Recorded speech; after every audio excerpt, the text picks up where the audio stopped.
right, sorry about that. My computer just froze. When I like unplugged the mouse like froze, and then I'm like everything was just frozen. So this is just part two of the Deck Doctor series. Let me see here. Let me get everything back here. Hopefully I could the chat back. We lost stuff. Sorry, computer froze, guys.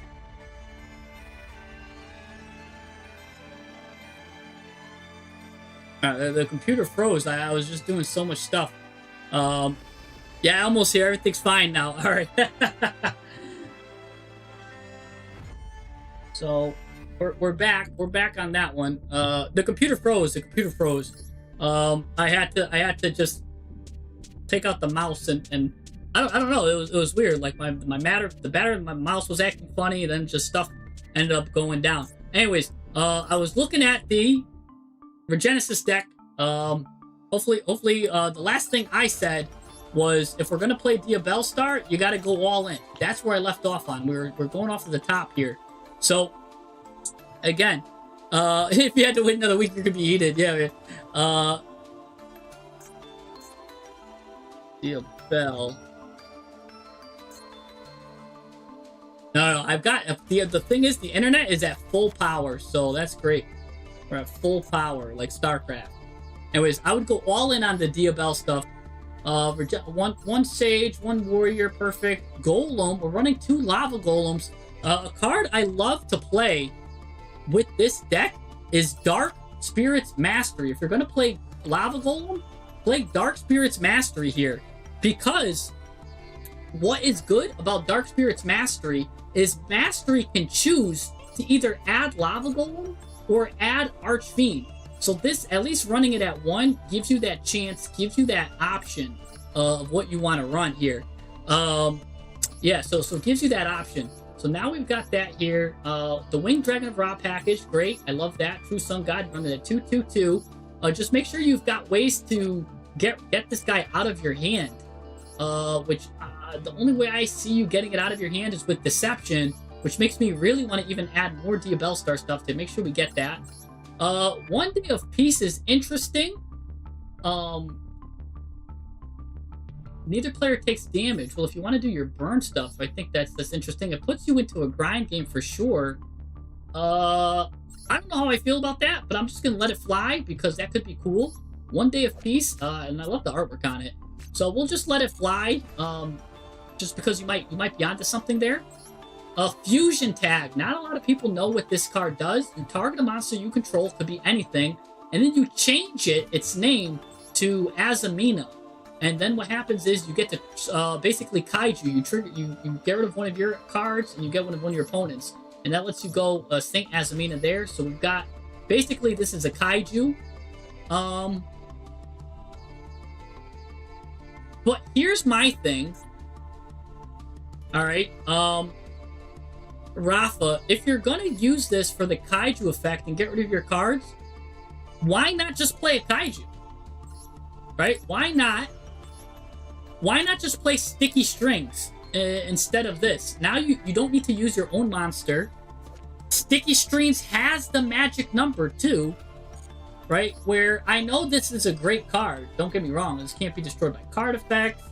This is you know, they lose 500 and they can't activate some effects. But honestly, this is got low risk, high reward, while Fusion Tag has more of a high risk, higher reward. You know what I'm saying? Like it's just much easier. You know, I mean, this is great, but we don't need to get fancy, especially when we need magic numbers. This guy gives you the magic number 2, so it works with this. Why not just take out Fusion Tag? Why not just take out the Fusion Tag stuff? Because honestly, I get you like the Azamina stuff, but you know what? Yeah, you know what? I really think you'd just rather a kaiju. And if you want kaijus to be searchable, if you want searchable stuff, I mean, you can get Interrupted Kaiju Slumber. But then you're going to want to play at least 5 kaijus for that. And, you know, you could run like a 2 3 package. This guy's a little bit rarer, so you can run like a 3-2 package. These all have the magic number. Then you can play Kaiju Slumber. That's just something to think about if you're looking for more board breakers. But I would just play, Kozu. I respond to everything, and it's fine. Yeah, Fusion Tag is also 1 for 2. It gets rid of your own monster though, because you gotta. Yeah, you can only get rid of 1 monster you control. It does have a good effect, and it does have a high amount of damage. So don't get me wrong, this could take out 2 monsters. This could be a 2 for 1. But the thing is, if I'm playing Regenesis, just Regenesis, I would rather want the utility of the monster having the special number of 2,500, and then I could just Kaiju. I mean, this is just extra steps. This doesn't even have the magic number I want. Like, so it's a cute board breaker, don't get me wrong, but he's running Soul Exchange, which is better anyways. Like, you could Soul Exchange, you could use this card for spell card Soul Exchange too, so this gives you more options that way. Anyways, Guardian Slime also can go with spell card Soul Exchange. Really good stuff. That's good there. I love Nadir Servant. Nadir Servant's one of my favorite cards. If you're gonna play Nadir Servant, play it at 3, baby. Don't just half play Nadir Servant. Same thing with Code. We'll get more into that. You can't go to the extra deck. But what you're gonna do is you're gonna want to send Garura here. You're gonna send Garura. You're gonna add Dogmatica Maximus. Maximus special summons itself. You draw a card. Now Maximus gets to send 2 cards from the extra deck to the graveyard. What are you sending here? You're probably sending Pegasus and Entis. Entis is a pop. But what if you don't have? What if you're going first? What are you gonna send here? Probably Lulu Lilith. Usually I like to send Lulu Lilith to the grave. Lulu Lilith got that magic number too, by the way. But more importantly, you get to special summon a light spellcaster whose attack equals its defense. This is not a light spellcaster. It's only a dark, a water spellcaster. So maybe we don't want that because we only have 1 Dogmatica card. If you were playing like the full Nadir Servant stuff, I would recommend maybe Ecclesia. But or you could even go and play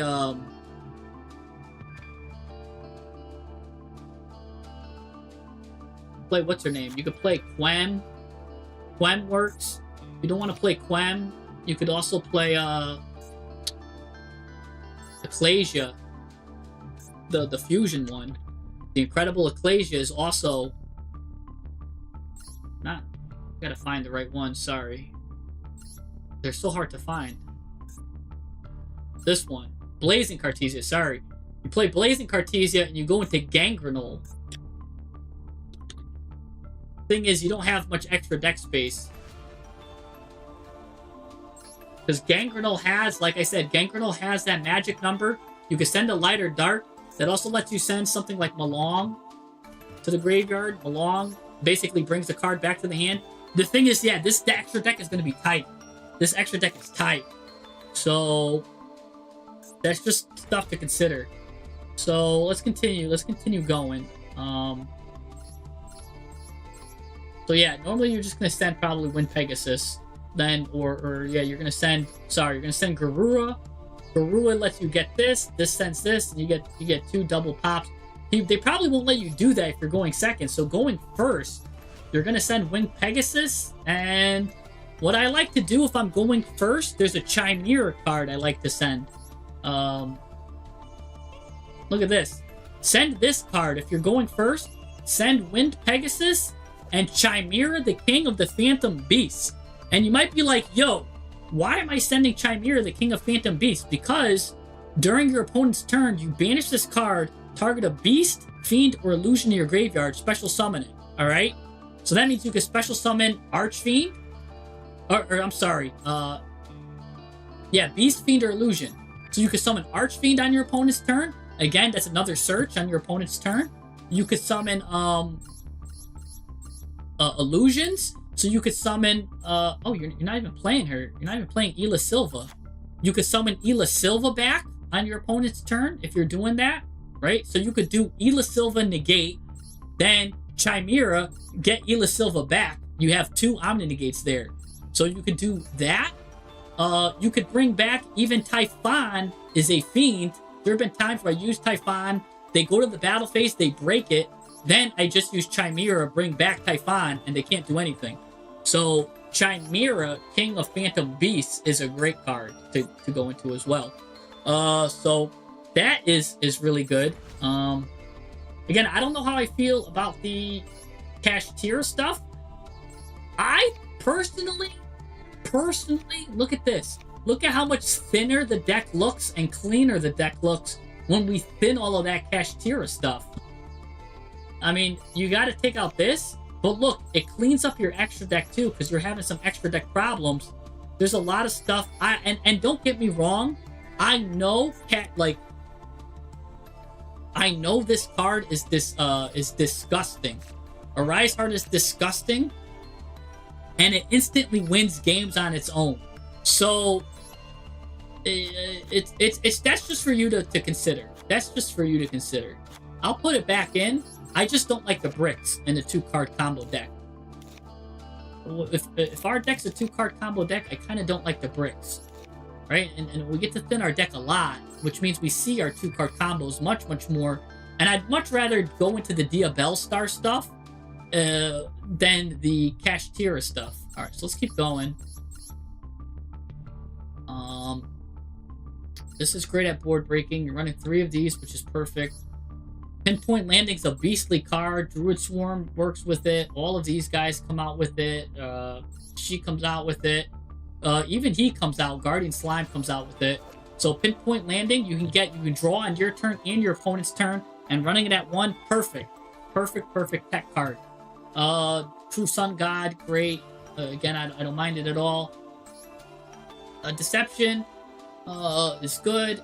Again, you could probably run it more if you wanted to, because you're playing, if you want to go into the Azamina stuff, which lets you get, again, Diabellstar in the hand. She's got the magic number, then she comes out on the field, lets you go into Dark Magician. I don't mind seeing this more. It's really good. And then you could bait stuff out. You can get illusions. Again, you can play with that stuff. It's only 1 super poly? Ew. Play it at 3 or don't play it at all. Don't show me 1 super poly and call it a day. I mean, I know you got Entis. I mean, I know you get Mud Dragon, and that's and Garura, but like, I don't know. Either play it at 1 or don't play it at all. Is what I say. And maybe don't even play it at all, because you want to send Garura. You want to send it with Nadir Servant anyways. So that'll free up a spot here. Right? That frees up a spot. Oh, no. You always want to play Entis. Whoops, I took away the wrong one. That kind of frees up a spot, too. Your extra deck is tight. Anyways. But, let's look here. Let's keep going. Oh, yeah, I still have 3 Chimera cards. Thank you. Yeah, 1. Do I have any more Chimera cards? They just hide. They like hiding. Oh yeah, Big Bang clogs you up. Just get rid of all the clog. Like, this just looks so cleaner already. Because like 5 of the Chimera cards were bricks, and like 3 of them were starters. So just clear it all up the Chimeras. Anyway, let's keep going. Called by, sure, that's always fine. Wanted, Debtors, Code.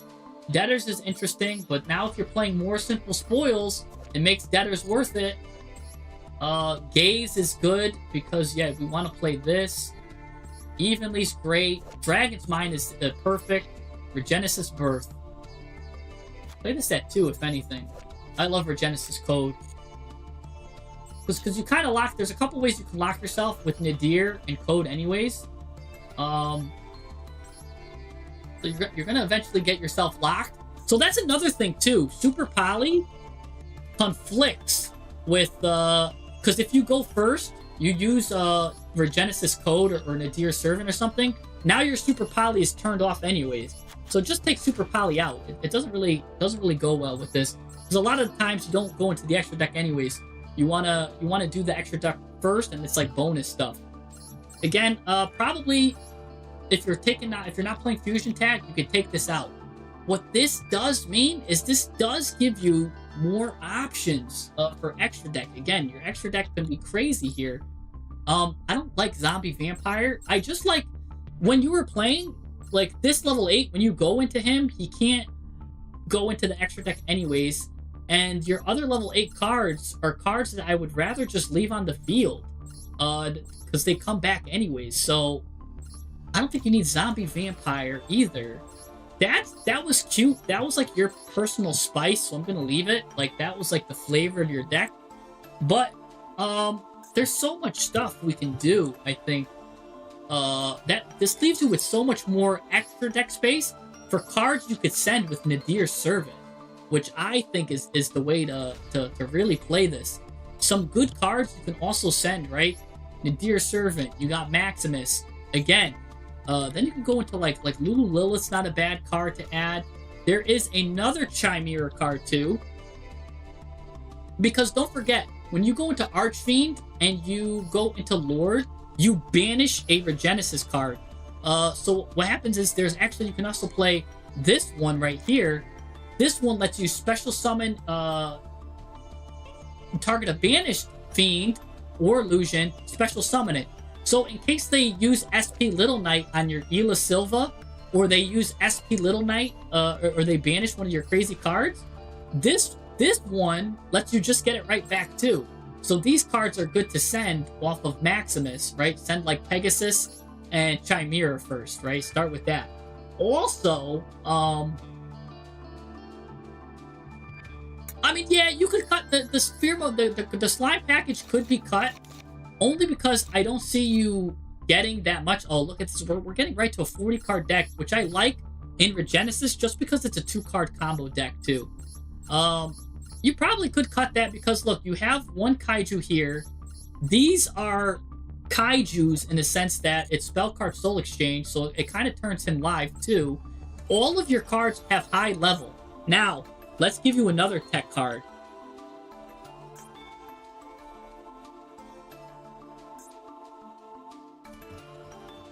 Replicant Lad. Play 2 of these guys. First of all, both of his stuff is the magic number. You could banish another level 7 or higher monster from your hand. Remind you that you can get these banished cards back in a lot of different ways. But banish the level 8 and Regenesis code allows you to get your banished Regenesis monsters back. So this is just going to be free, right? So banish another level 7 monster you have in your hand. Special summon this card from your hand. Now, you target a monster you control, just target itself. And then you get to special summon a monster with the 2 or more level, attack, defense. It's all of your cards. All of your cards have matched this, by the way. So just have it, special summon itself. Now, what happens is, look, this is level 7. If you want, you can special summon Warrior. And now with your 2 level 7s, you can go into your cute Flare Metal Dragon. You know what I'm saying? This is your package right here. Listen, I don't want to talk about Dirac Meteor right now. Don't get me started on that. If I could force it into this deck, I would. Which you kind of could with Dogmatica Maximus. And I mean, if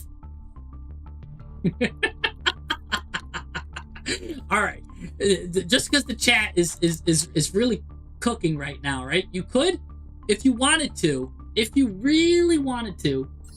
What you could do is have Maximus just send 2 Dracastereos. Dracastereo banishes Dracastereo during your opponent's turn. And then you just destroy all cards on the field. And that's absolutely fine with Regenesis for 2 reasons. One, this card can't be destroyed by card effects while it has material. So you just board wipe everything, and it doesn't even affect your Flare Metal Dragon. So that's fine there too. But 2... if your Regenesis cards are destroyed on your opponent's turn, they just come back to your hand anyways. So Dirac Meteor is actually, funny enough, a really good card. What I would get rid of it then maybe Bepherment. But yeah, so that's just something to consider there. That's something you could play. That's entirely up to you. I'm just switching out the called buys because I don't have that new called buy. So that's that stuff. Sama, I have your name on the list. Also, the true Surgeon, I have you as well.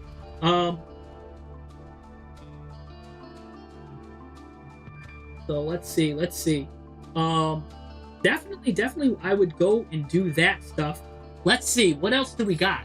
Um, Everything else looks great. This is a great card, by the way, too. Again, if you wanted to keep that package, the raw package, consider putting in Droplet or more cards that would just discard. Just maybe 2 droplets. Have this be a 45 card deck, because it could. Some of these cards you do kind of want to bury, like you do kind of want to bury Tamias. But this looks perfect. Like Sinful Spoils, you kind of want to bury. So you want to see your 3-ofs a lot. Yeah, this looks like a chef's kiss to me. If anything, I want to find more ways to get you cards into the graveyard. Because yeah, that's great, and you could do that if you want. If you wanted to again play, like Dogmatica Punishment or something, but then you can't fuse. You can't go into Dirac because this is considered a synchro summon. So just know if you do Regenesis Code, you don't go the Dirac bottom route. Go this route. But if you don't do Regenesis Code, definitely hit him with the Dirac bottom. So yeah, just leave it. Yeah, we'll play with the Dirac bottom. Actually, this will be a list that I'll try out too.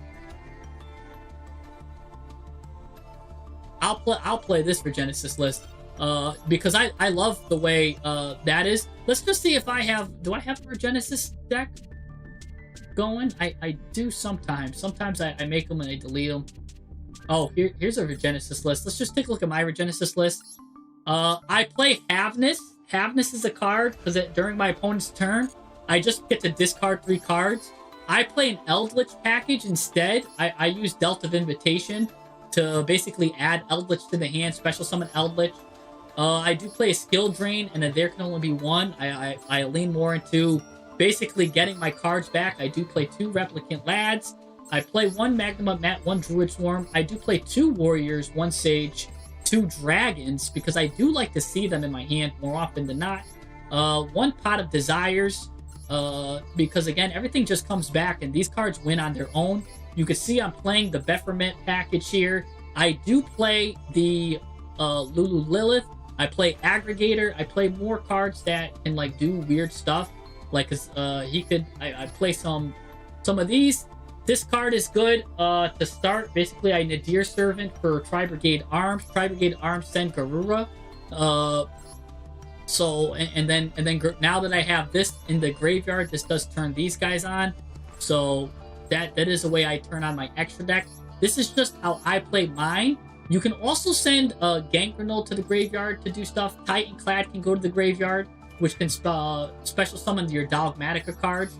Because I am playing Fleur-de-Lis. I'm playing more of a line with Punishment involved. So that's kind of like my lines I play. Again, I'm playing that same Pinpoint Landing. It's a great card, great tech card. We gotta play it. And again, yeah, this is kind of like what I lean into, and I as well am playing a 45 card deck list as well. So kind of something I would do. Maybe if I was to like, I haven't updated this in a while. Maybe I would put in 2 Drolls and do that. Maybe. I don't know. I'm not too sure. I'd have to think about that. But our lists are very similar. So yeah. Let's see. Okay. Now, we did get cut off here. Journeyman, are you still here? My boy Journeyman.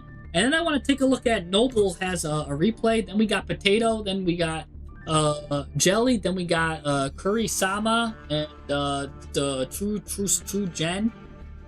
So let's see if we got some people here. But I gotta see Journeyman is up. If Journeyman is here. Yeah, I love Regenesis, man. That'll get you to Masters 1 easily. Easily will get you to Masters 1. Are you here, Journeyman? Yes, he is. Okay, good. I thought we lost him. We didn't. Okay.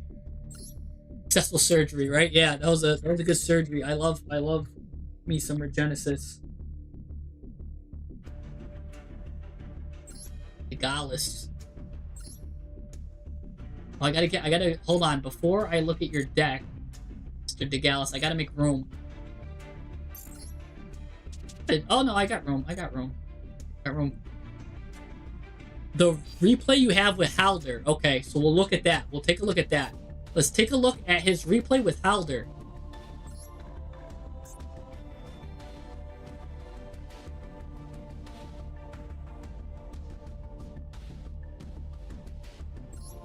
Let's see what he's got.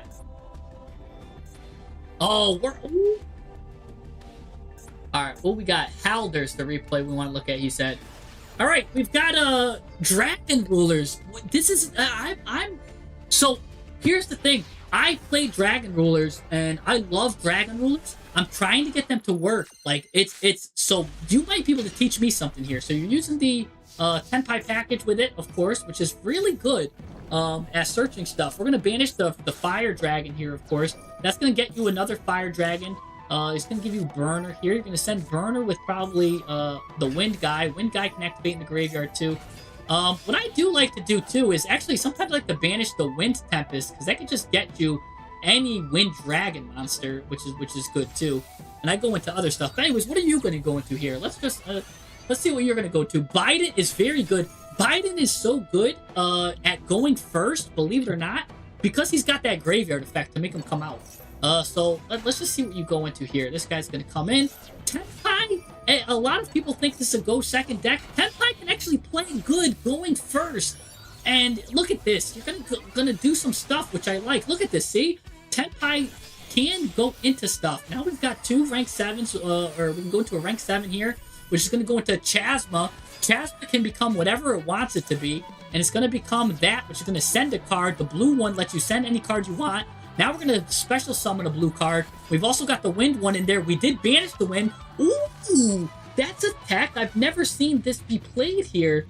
This is a dragon wind. So this is normally played in Typhon. But yes, we can't play this here. So that's a very spicy meatball. That's a good tech there. We're going to banish these two Tenpai dragons because we're going second. Now we're going to XZ summon into the other one here, the Eclipse. Eclipse has a effect, really, basically, well, let me see, you get to target the level 4, yeah, that comes out. When your opponent activates a spell trap, you get to negate. That's what it does. So, and you get to get your little guy back, turn it into a big guy. So, little guy shuffles back, turns it into a big guy. Oh, interesting that you're getting rid of Clear Wing Dragon, okay, and you're going to go into this. His quick effect is live to pop something when you've got dragons as materials. So, once per turn, you can detach 2 dragons, target a face-up card, destroy it, and then this guy gets like attack or something. I don't know. And it's a quick effect if you have a dragon as material. So and you can't attack the turn activates the effect, sure, whatever. But yeah, it's nice to send these dragons back to the graveyard. He's gonna max see you, but I don't think you plan on special summoning at all. So that's just the wackest maxi I've ever seen there. Anyways, so he's maxing for no reason, throwing his maxi away. If I was him, I would keep it. Like, why just do it right in the beginning? Why not hold it or wait for you to special summon something? I don't know. Let's see. So Junk Miser, we're going to go into the assault stuff here. Looks like he's assaulting you recklessly. You're just going to pop this. I don't know if you want to pop this right away. I kind of want to wait to see. Like, let him get 2 cards out on the field before you pop something. Because then, that's where you can know, like, oh, he's planning on synchroing something. Or he's planning on, like, just let him get 2 cards out, right? Because this guy adds hit to the hand, and then he's able to special summon himself, right? Alright, so now you're going to do this. That becomes this. That allows you to special summon it back. Oh, so you found a way to get the Clear Wing Dragon back. Okay, that's cute. That's cute. That is really cute. So I was like, why are you getting rid of this guy? This guy's got a good effect. So this is what I'm talking about. You're showing me some good strategies here. I would have never thought to do that. But he does get to draw a card off of the maxi on that. Or you're called by the grave. I love it. You did it, by the way. You didn't call by the grave the maxi. You're gonna hit a more valuable card. Perfect. Get rid of that guy. Whatever he was gonna do, get rid of it. Now he's gonna do emergency teleport. This is why I kind of would say I would have waited for him to get 2 cards out on the field. Because I really want to see what he does. The Assault Beast is gonna probably add. Oh, he didn't add the zombie. The zombie's gonna come. Once that zombie comes, you might be in trouble. But he's gonna special summon this guy back. We might not even be playing the zombie. Gonna go into Cleric. Cleric's the card you gotta watch out for. This is the card that does everything. This guy sets a assault mode activate, and it can be activated this turn. That's deadly. So, and then it's got you discard a card, special summon something. This card does everything. Look at her. What's she not doing? She's even playing with a couple of walls here. So that's deadly. But you are going to do this. This is a negate the activation and destroy it, which is nice. But it's going to tribute it. Doesn't matter because you're going to stop the activation. So that's really good there, too. So glad that you got that out. And you are stopping her, which is really good. But this guy has so much gas, baby. This guy has got gas. He's like wheezing from Pokemon. He's like me after I eat Taco Bell. He's got a lot of gas. And that's why I was saying you might want to hold this. Especially... He's going to get Scrap Warrior. Scrap Warrior is going to summon Sonic Warrior. Whenever I see Synchros going off, I know you got to kind of hold stuff for the right moment. This is kind of crazy. Oh my gosh, Synchro Fellowship's going on. But you do get to stop that Spell and Trap, and that Spell and Trap I would stop.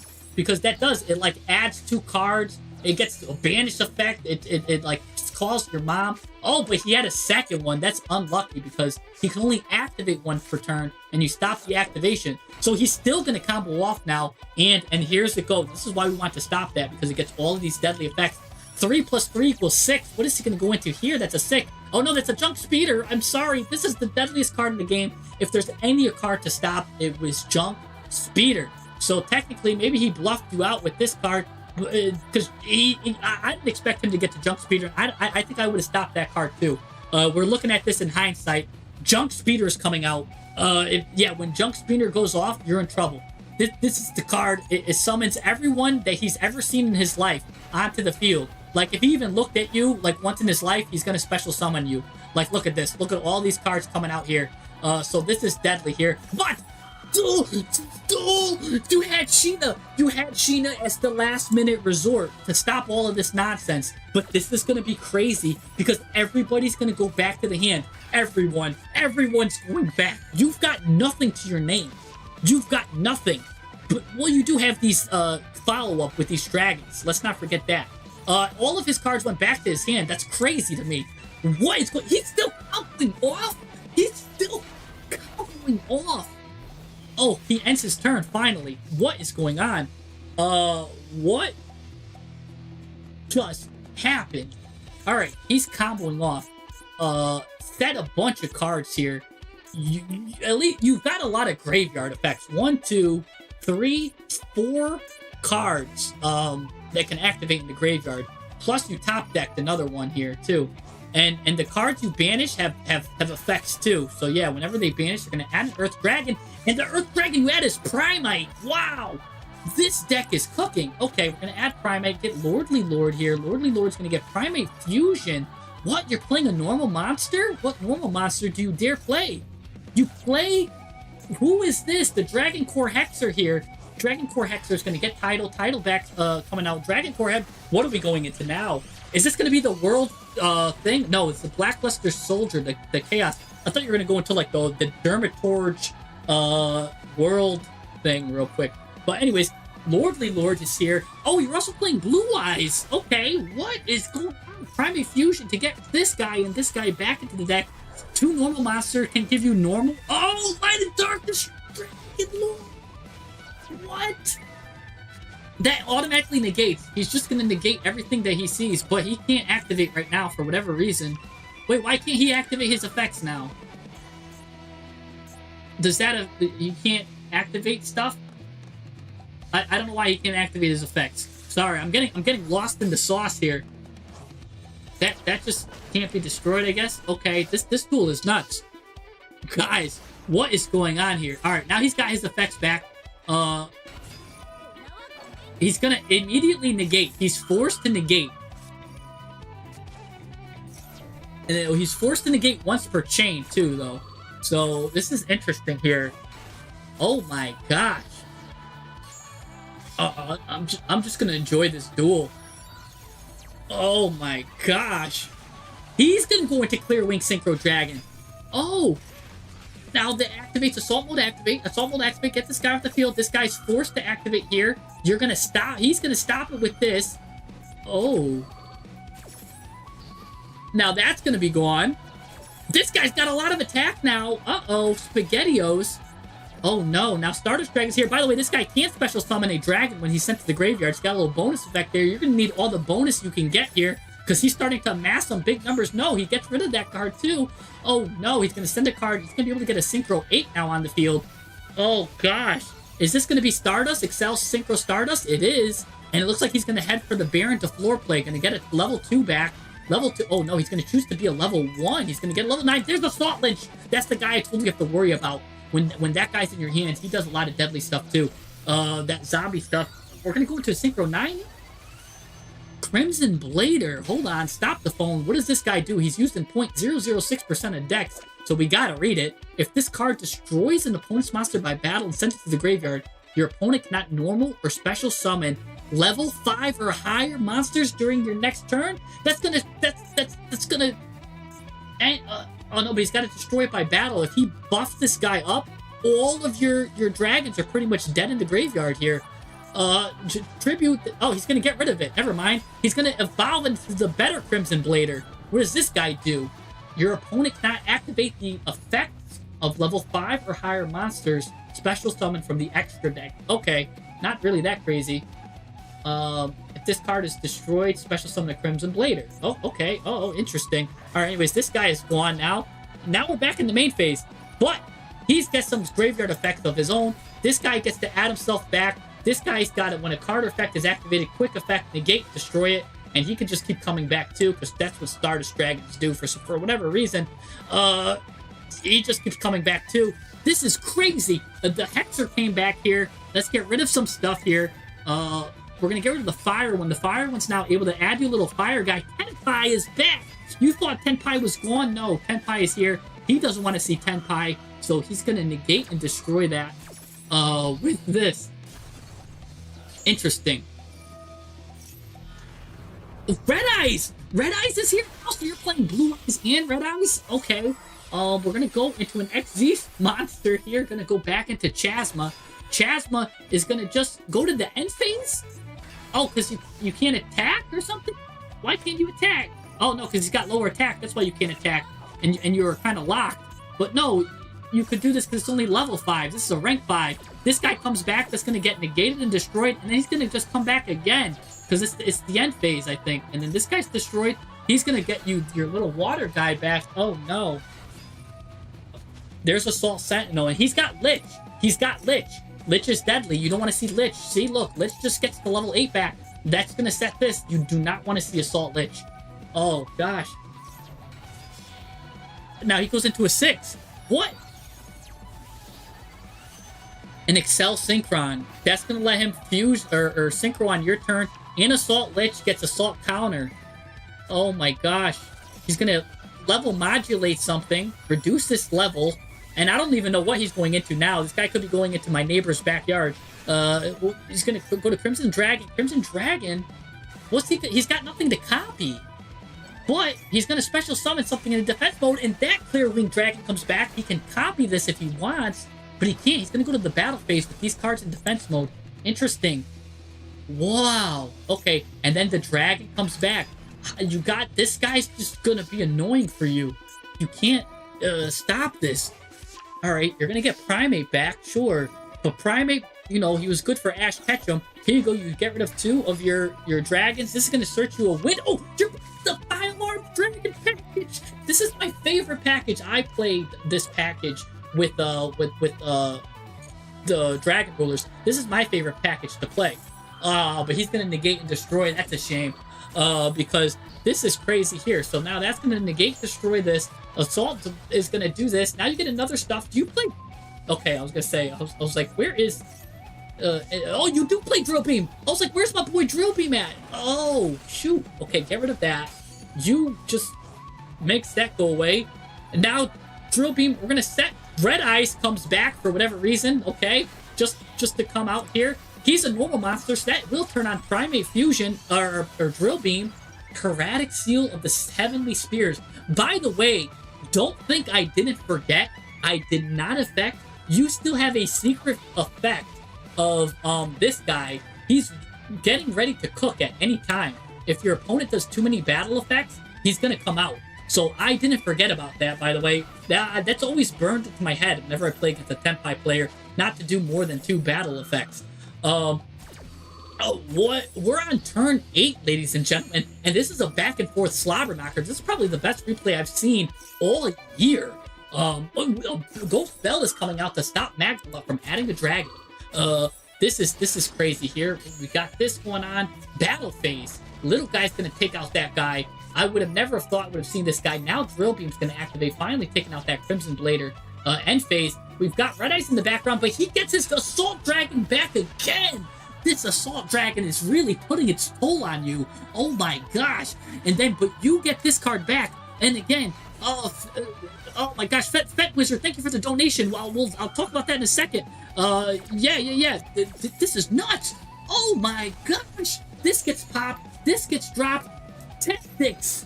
Draw 2 cards, because we're in the slobber knocker here. The super regeneration's gonna get played here. Now, whenever you tribute a dragon, you're gonna draw. This guy lets you get 2 dragon rulers, and lets you special summon 2 of your big daddy-o monsters back. Just kind of what you needed, the recursion you needed. Oh my gosh, what are you gonna go into now? You're gonna go into a 3rd Chasma. I've never seen this many Chasmas in my life. You're gonna banish 2 cards, get this guy. You can go into now another 7 XZs. What are you going into? Eclipse, total eclipse of the heart. Now these guys comes back. The little guy turns into a big guy. You might be able to go into the big daddy of all of them now. Maybe. You're finally making progress here, but you're going into the big daddy-o. Oh, this is crazy. Disaster has a deadly effect. When he's special summoned, you get to attach all of the dragon rulers of the different elements. Boom, suck them up. You banished everything from the graveyard is gone. Get rid of everything. That's right. Suck and get everything out of here. That means his guy cannot come back. Get rid of all of his nonsense. Let's go. Plus, you draw all of that from super regeneration. And on top of that all, not only is this card able to banish everything in the graveyard, but since this guy has all of the different attributes, light, dark, water, fire, it's like Captain Planet. Once he has all the elements here, he gains 4,600 attack defense, and he's unaffected by other card effects. So you got yourself a crazy towers here too. This is nuts. And you got to draw all that because of super rejuvenation. And he gives up. He burns himself and dies. This is crazy.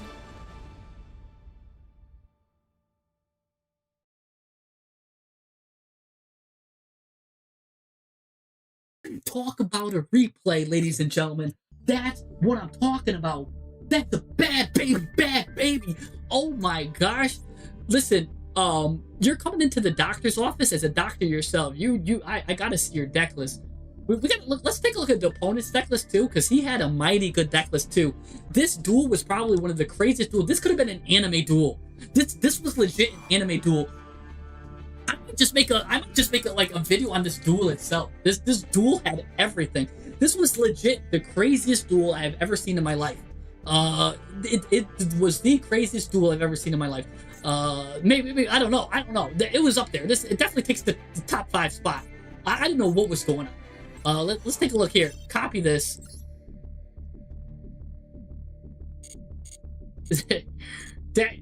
That was sick. That is sick. Yeah, I'm showing both decks here. Yeah. Actually, both. Yeah, let's take a look at your deck here. All right. All right. Where to start? We've got 3 normal monsters. Now, normally I would not like that in a 40 card deck, but because you're on a 60 card deck, that's fine. You're playing your primates. You got your 3 primate lordly lords. So let's do that. Let's just go by the card by card. This is the best Dragon Ruler card of all the Dragon Rulers, so you want to play that at 3. This is the worst Dragon Ruler of all the Dragon Ruler cards, so you want to play that 1. But again, it does, when you get your Dragon Rulers banished, it gives you insane recursion, and it gives you a crazy grind game. And what a grind game you just had. So yeah, play that at 1. You got 1 Burner, 1 Lightning, 2 Armed Dragons level 3s. You've got the Tenpai package here. We've got one little guy, another Tenpai, 2 Ether Barrels, of course, to facilitate this stuff. So this guy searches Ether Barrel, and this guy, if he's banished, searches the Tenpai stuff. And you are playing Gold Sark to banish whatever one you need, which is good. So that's really good here. By the way, Bisteel can search any dragon you need, which is really good. So that's perfect there. You're running 2 titles. Tidal and Tempest are probably the second best ones. You're playing every single dragon ruler at 2, the big ones, and I think that's the correct number. You're playing 2 Heavenly Zephyrs. Let's take a look at this card, ladies and gentlemen, because this is a unique tech. The activation of this card's effects cannot be negated. If your opponent special summons a monster with 2,000 or more attack from your extra deck, special summon this card from the hand. Okay, so he special summons himself. If this card is special summoned from the hand, target the face-up opponent's monster that will special summon the extra deck. Nobody can activate that card's effects while he chills on the field. All right, that's a unique tech. Very spicy. It is wind, so it's able to be added with Tempest. Pretty good here. You're playing 1 pile-armed dragon, which is all right, I guess. You send another wind dragon or level 7 or higher. Special summon this guy. Pretty good stuff. 1 dark hole dragon. He searches dark hole. And he actually activates in the graveyard too. Let's see what he does. If a monster on the field is destroyed by a card effect that does not target it, you can special summon this card from the graveyard or hand if it wasn't there. So this guy is dark. Interesting here. If this card is special summoned, you can add a dark hole from your deck to your hand. Now, does this card destroy and not target? Discard, he targets and destroys, so he doesn't even turn on Dark Hole Dragon. So I don't like that. What about this guy? This guy destroys. Target a face-up card on the field, destroy it. So he only comes out when you don't target, like need to Lightning Storm or something. I don't really know if I like this. This is the only card in this so far in this whole thing that I'm questioning. By the way, this card, I forgot to tell you, this guy's a floodgate for light and dark, also searchable by Tempest. I kind of glazed over him because I didn't want to. Don't like hyping up the floodgates, but you know what? For this unique spicy deck, I got to talk about it. It's really good. So Dark Hole Dragon, I don't know if this is the only one I like. How are you going to destroy cards without targeting them? By card effects. Like how do you get this guy to trigger? Because he targets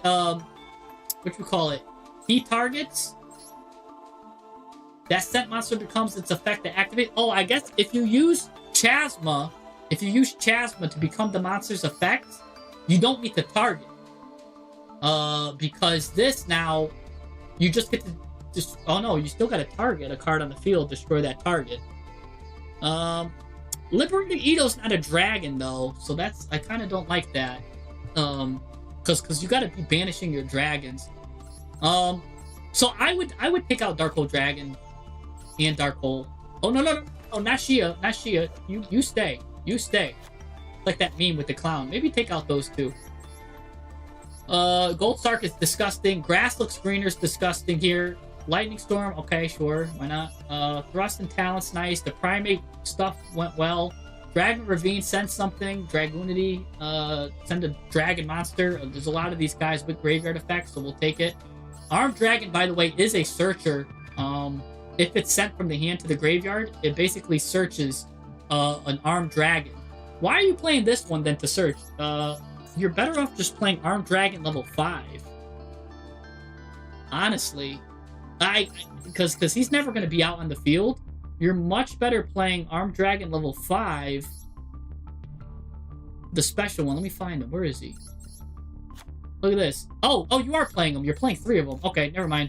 This guy just searches anything. If this guy is sent, basically, if he's sent to activate a Dragon Monster's effect, add a level 5 or higher Wind Dragon. So again, that lets you add your Zephyr. That lets you add Pile. That lets you add this. Lets you add Tempest. All right. I didn't see him. Sorry. I must have glazed over him. All right. Continue.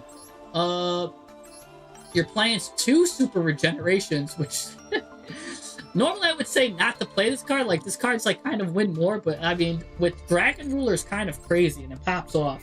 So really good card here. Real good stuff. Oh, and by the way, I did want to mention Fent Wizard. Thank you for the donation. I was just caught up in the replay. But let me just take your number down. Fat Wizard here. 7, 8, 7, 3, 8, 5, 5, 4, 5. I'll take a look at you after the American Noble replay. Fat Wizard. Yeah, one thrust is kind of sus. I don't know, because the one thrust can get you, well, what could it get us here? What could the one thrust get us? It can get you Gold Sark, which is really good. It's basically a Rhoda for any of your dragons then at that point. It can get you a Talon, of course. It can get you Lightning Storm. Yeah, that's about it, huh?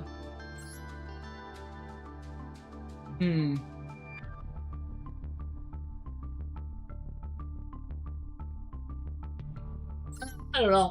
We'll keep it. It's fine. It's fine because thrust talent's so good. And then I guess you could set dimensional barrier too. So that's probably what he wants to do too. He wants to probably thrust, and if anything, he's got dimensional barrier, which just basically ends a turn for any deck that's not a link deck. Unless it's not a mono type deck. There are some decks that are like I'm a fusion and pendulum deck, or I'm a fusion and Xyz deck. You could kind of like lean on one or the other. But so I see what he's going with there. He's trying to basically end his opponent's turn. Gonna play 2 Super Polys. And if you're gonna play Super Poly, I really like to go just all in on the Super Polys and play them 3. Playing them at like 2 and 1 is kind of weird to me. Well, I would play that. You're running Armed Dragon Flash, which special summons this guy. This guy just lets you get the level 5 Armed Dragon out, and then the level 5 lets you get the 10. But usually you don't want these cards to be the cards sending. You want these cards to be the cards sending. So for that reason, I kind of don't like Armed Dragon Flash. Unless you're just using Armed Dragon Flash as a body to go into like Dragoonity Knight or something.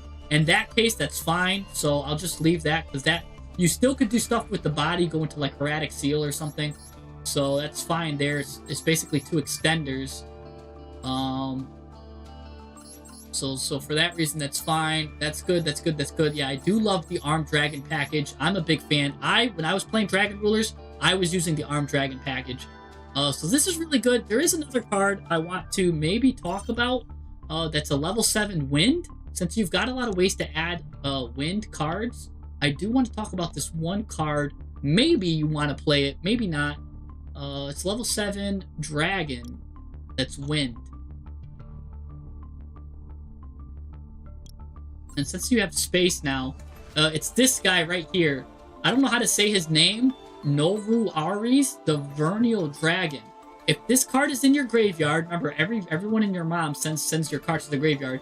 You send a level 5 from your hand to the graveyard. So again, it's a dragon that sends stuff to the hand. So it turns on all of these guys.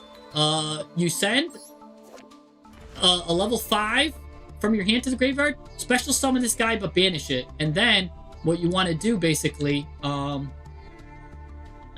can do 2 things. You go to the battle phase and destroy it if he's destroyed by battle, or if he's destroyed by card effect, target card your opponent controls, banish it, so he's removal. Or since he's just a level 7, you just can go back into your any of your level 7s that you want to go into, and what happens is he goes into the grave, and then next turn he activates again. So this card is really good for that grind game style that you're playing. So I really think you would like this card a lot, as a proper card, especially because it's Wind too. So look at that. If you control a Wind monster, now it's another way to turn on Sheena, and that Sheena saved your life, man. That's crazy. I love this deck. I love it. I love this deck. I love what it's doing. I love the extra deck. Everything about this deck is really, really well built, especially for a Dragon Ruler deck. Again, I love the Armed Dragons that are sprinkled in there. This card is the most important card effect to go off, though, of all the effects. Really, so we just got to make sure we get that card effect off. The weakness of this deck is that it doesn't produce any Omni Negates. So that's, I mean, I guess this is an Omni Negate it can make. But that's about it.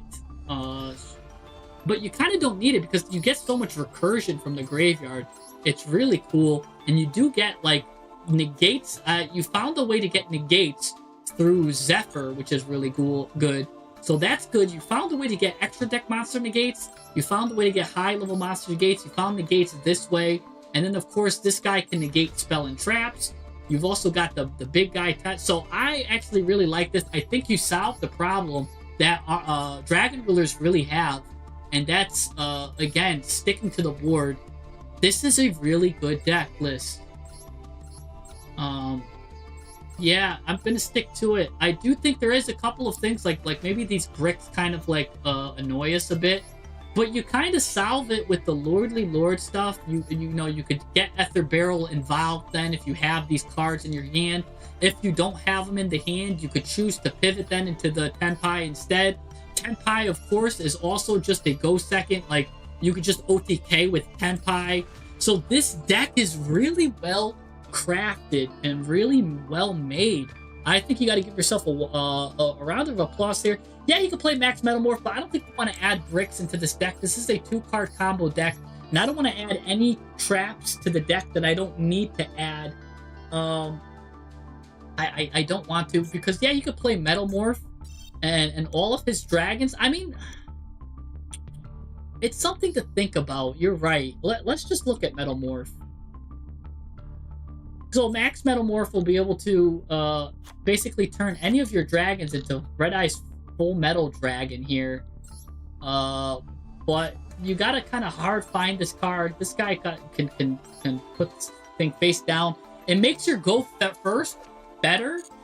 It makes your go first better because this does give you an Omni Negate, which I was saying that your deck greatly lacked.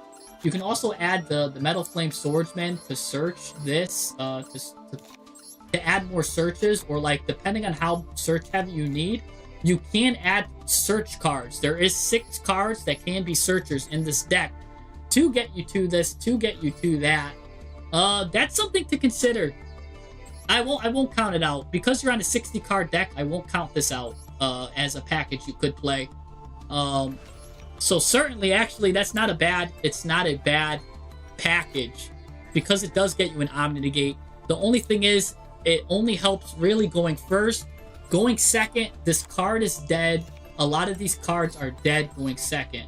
Red Eye's Claw Dragon might not be dead going second for you because it's level 7. That's something you could maybe consider doing then, like putting just putting one Max Metamorph and like just 1 and 1 and like sprinkle it in, or maybe like something like that. I don't know. That's for you to decide. Max Metamorph might actually work. I at first I was against it, but the more I think about it, because it's an Omni Negate and this deck really likes to at least get one Omni Negate for protection, could help. But this deck is fine as is. It's really good. Yeah. You could play one black. Tempest can search it. Yeah, it's got some good stuff.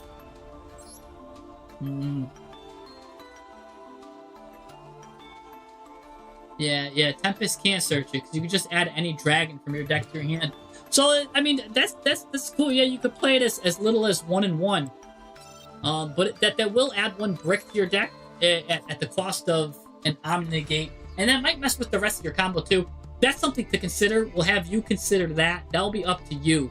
We'll have you talk about that, and you could come report back to us if that's something you want. There was also a card I thought you were going to go into, but you didn't. I thought you were going to go into this guy because you were using 3 level 5 or higher monsters. But you went into Blackluster Soldier. You went with 3 monsters with different names. Let me just show you what this card does. If you ever get into that scenario again, 3 level 5 or higher monsters. This Link Summon monster is unaffected by other monster effects. It's got 3,500 attack. During your main phase, if you made this with 3 monsters that had different types and attributes, which isn't really because they're always going to be dragon, you could destroy all other cards on the field. So I thought for a second you were going into this. If your opponent special summons a monster from the extra deck, you can special summon a World Legacy monster. So for a second I thought you were going to go into this, but yeah, no, probably going into Blackluster Soldier was better because you can get a more attack, double a card to thing, banish a card. So yeah, that was cute there. I like that play. This deck is really well crafted. Everything about it I love. So really awesome deck. This was I think I learned more than you showed. I think you showed us, and you showed us. Destrudo could be a good card. Destrudo, but you got to target a level 6 or lower monster you control. So you got to target one of these baby dragons. Basically, kind of Destrudo kind of goes into either Biden or Clearwing for him because they are both level 7s. He does have to sacrifice half his life points for it. But yeah, he will be able to go into either Clearwing or Biden with any of the little guys. So that's something. Destrudo's a good card. I do think that's a great card here. Certainly that's one to think about too. So that's a great. The chat is coming up with chat saying you're thinking of more primate fusions targets. Well, there is the first of the dragons, right? This is first of the dragons. You've got 3 normal monsters. So this guy is one. You can only control one first of the normals. Can't be destroyed by battle. Unaffected by other monster effects again. So really strong there. When a face-up spell trap is activated, you can destroy all spell and traps on the field. So nice. So that's kind of cute there. That's pretty good there. Also, another good one is just the regular one with 2 normal monsters. He just can't be destroyed by battle or card effect, and then he's unaffected by monster effects. But he just doesn't get that little bonus destruction stuff there. You can also play, I didn't see you playing it, but Dragon Rulers does have their own Here There Be Dragons thing. Special summon a Dragon Ruler from your hand, graveyard, banishment, then immediately you can Xyz. You don't have to immediately Xyz if you can. So this is just basically a monster reborn for your Dragon Rulers that can get them from the banishment, which will add more grind game. And then also during the main phase, you can banish this, target any number of your banished guys, and return your banished Dragon Rulers, put them back into the graveyard. So that's also kind of good to even play at like 1. What's unfortunate is this card is unsearchable for whatever reason. But it's just a wild card to play. Like, seeing as how you're playing Super Regeneration, it's unsearchable. If you do want to play that, I would play Regeneration at 1. And Here There Be Dragons at 1. I would do that. Because that can also recycle your stuff because you're very grind game. You want to play that, but you're struggling with the math percentages. I think you're fine, because... So, I know in a 40 card deck you want 14 other Dragon Rulers. Your math looked fine. I didn't see anything wrong with your math here. Because some of these cards are also acting as searchers too. Like Gold Sark is acting as a searcher, like when you banish your stuff. So, and then a lot of stuff was like Grass is Greener can just bury a lot of cards. A lot of it is really good. Like, I don't... The math didn't look bad to me. It didn't look bad. I didn't see something where I was like, I don't like your ratios. I like your ratios. Like, the worst thing was maybe I didn't like this, but you're burying them in a 60 card deck. Plus, you're having a normal package, so it's fine to me. It's fine. Light and Darkness Dragon, really cool stuff. Too, you could use your Blue Eyes to special summon. That was cute. That was really good. I liked that. That was unique. That was cool. A level 8 Dark Dragon, like... What's, what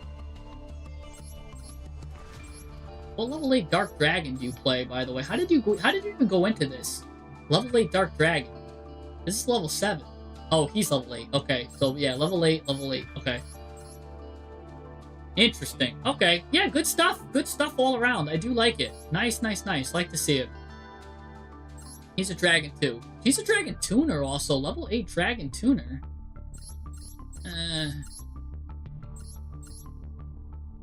Yeah, no. I was just thinking maybe go into like a Baron to floor, or you can just go right into this, which is just good too. That's interesting. You got a lot of options, and I like that. A deck with options is a really good deck.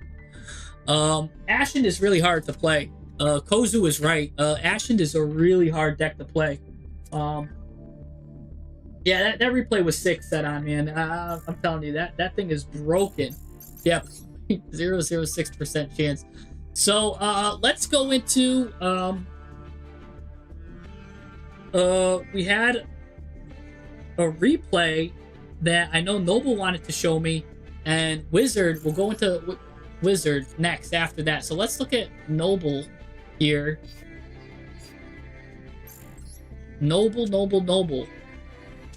Where is... you're in my friends list, I believe. I hope.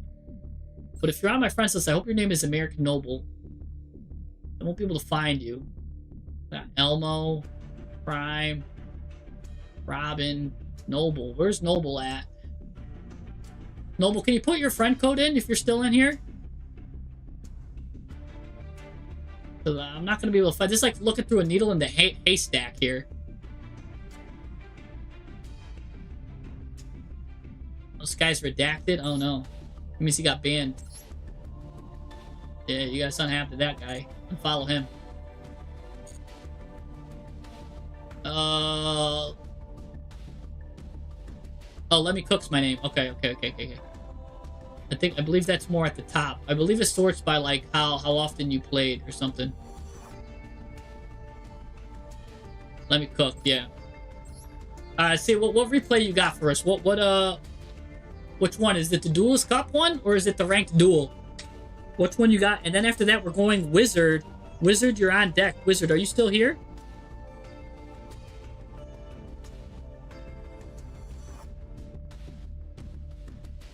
Is Wizard still here?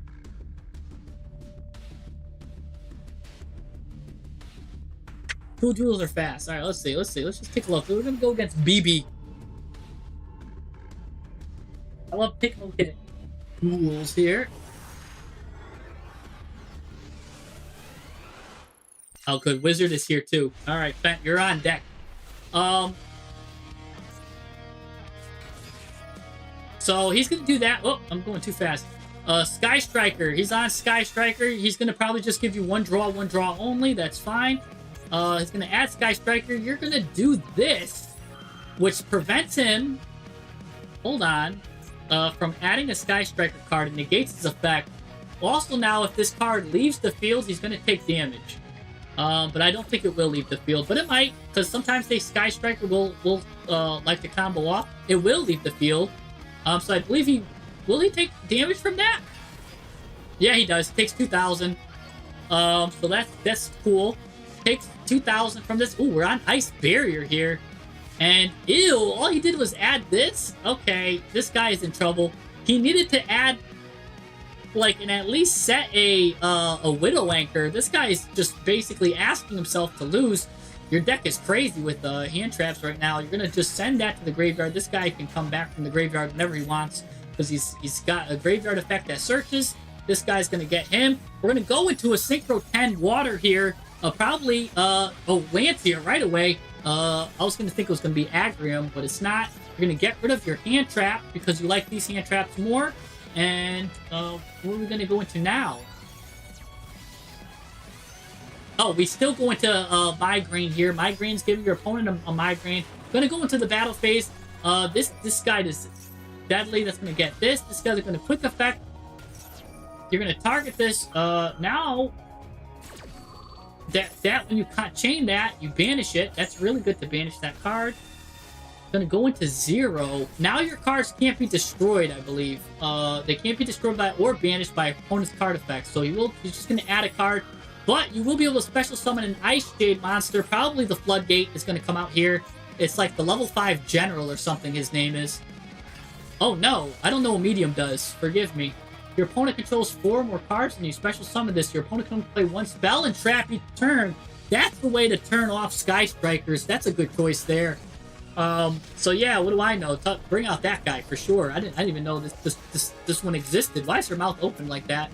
I don't know. Well, let's, what I do know is he is going to use Reasoning as his one card, but you're going to make all of his cards instead go to the Phoenix Zone. Oh, no. Oh, no. Sky Striker spells are getting banished. No. Oh, no. Oh, that has a good graveyard effect. Oh, no. Oh, and then Context he's going to come out. Now this guy has to use this card as material for whatever he was going to go into, but he's got Link cards, so I don't even know if you need to give him Context C. Because now he's going to go right into the battle phase, going to get rid of this whack card. That doesn't do anything to stop him. This guy is so salty right now. All of his delicious cards went to the graveyard. He's just going to go right into the battle phase. He doesn't have any spells or traps, so it's just going to negate. It's not going to destroy. This guy's going to banish this guy for whatever reason. Yeah, Sky Strikers does deserve this. So this is actually yummy in my tummy. If anything, he should have went to the battle phase and got rid of this. He's not going to be able to... All of his cards are getting banished. He needs to get rid of Retaliating Sea. And it doesn't matter. He's gone. that 2,000 damage, that burn damage that you did came into effect. Yeah, even if he did survive this, I don't think he was going to be able to do anything. That was funny. That was a funny duel. Let's see what else we got. That was I don't think nothing is more satisfying than seeing a Sky Striker player get what they deserve. And that was very satisfying. Yes, that is. Ooh, Novell. Okay, what are you doing? You've got nothing. Because we're playing so many hand traps. We've got nothing. We've got Dogmatic of Punishment, which is nice. We've got a 60 card deck with Novell. I love Novell.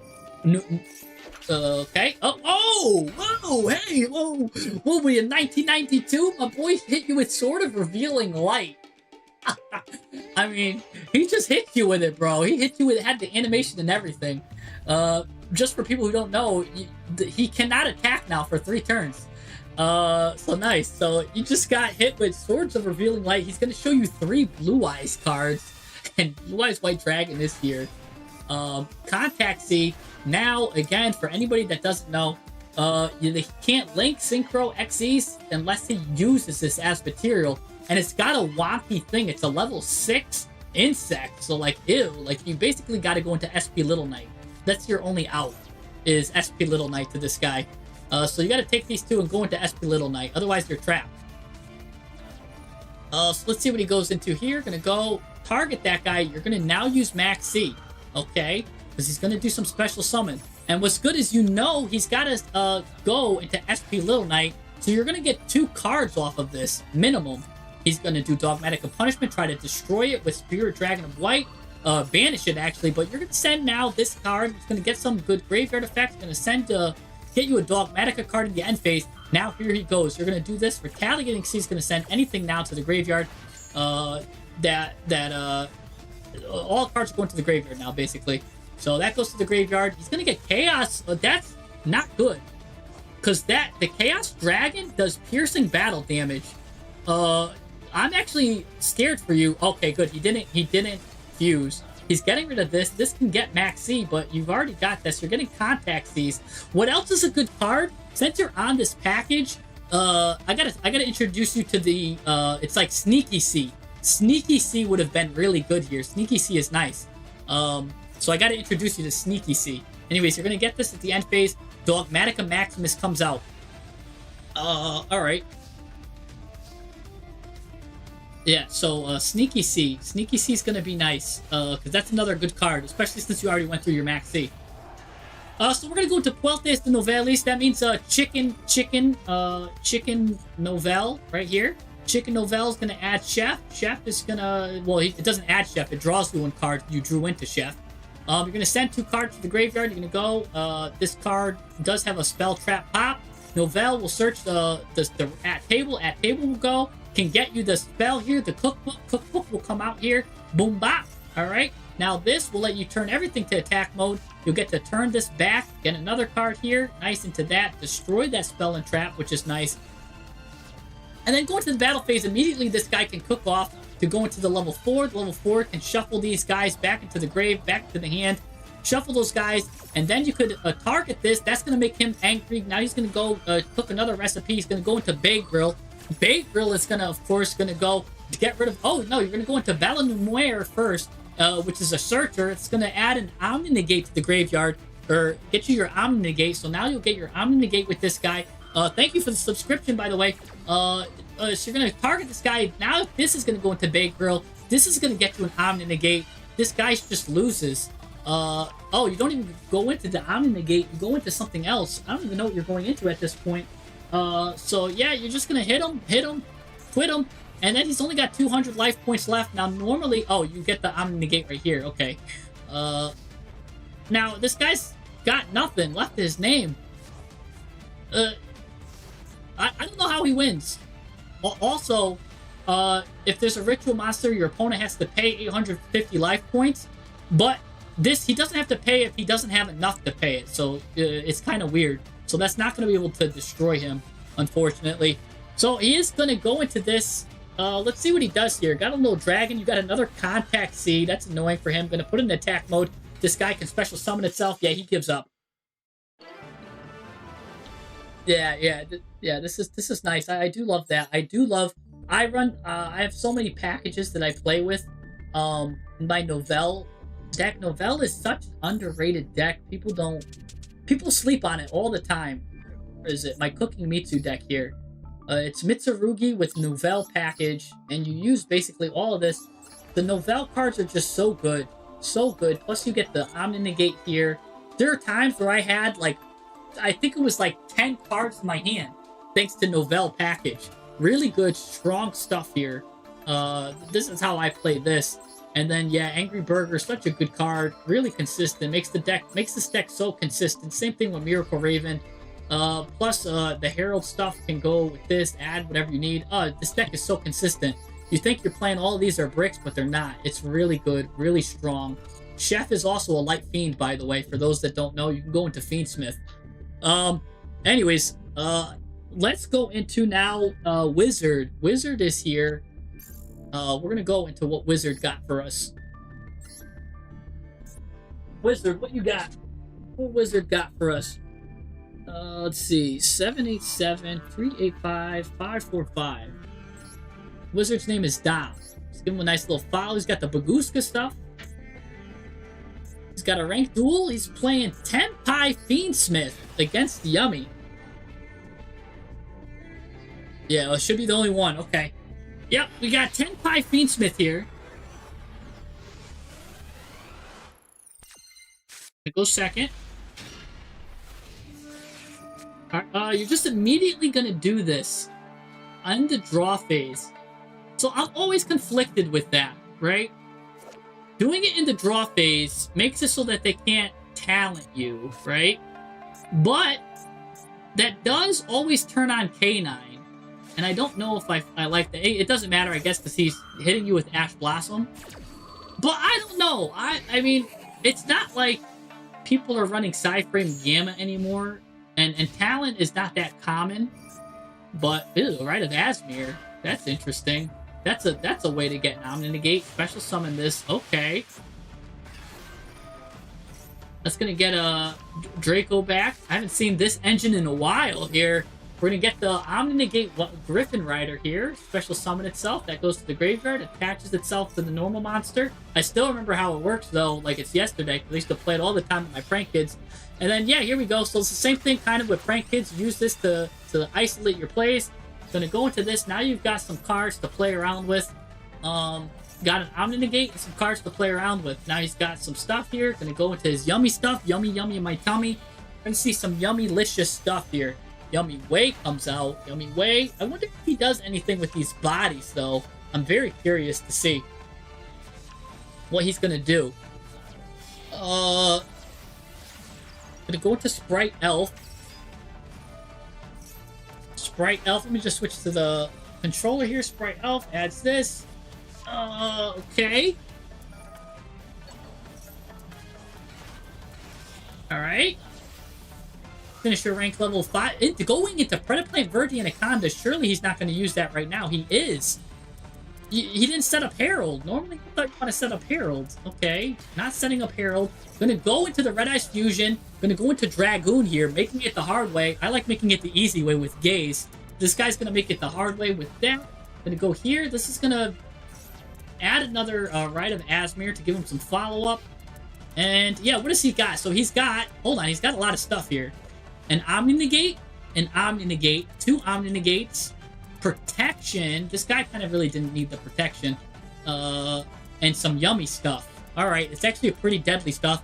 Plus this guy's protected and this guy does some like interruptions on next turn. He's gonna hit you with Max C2 as well.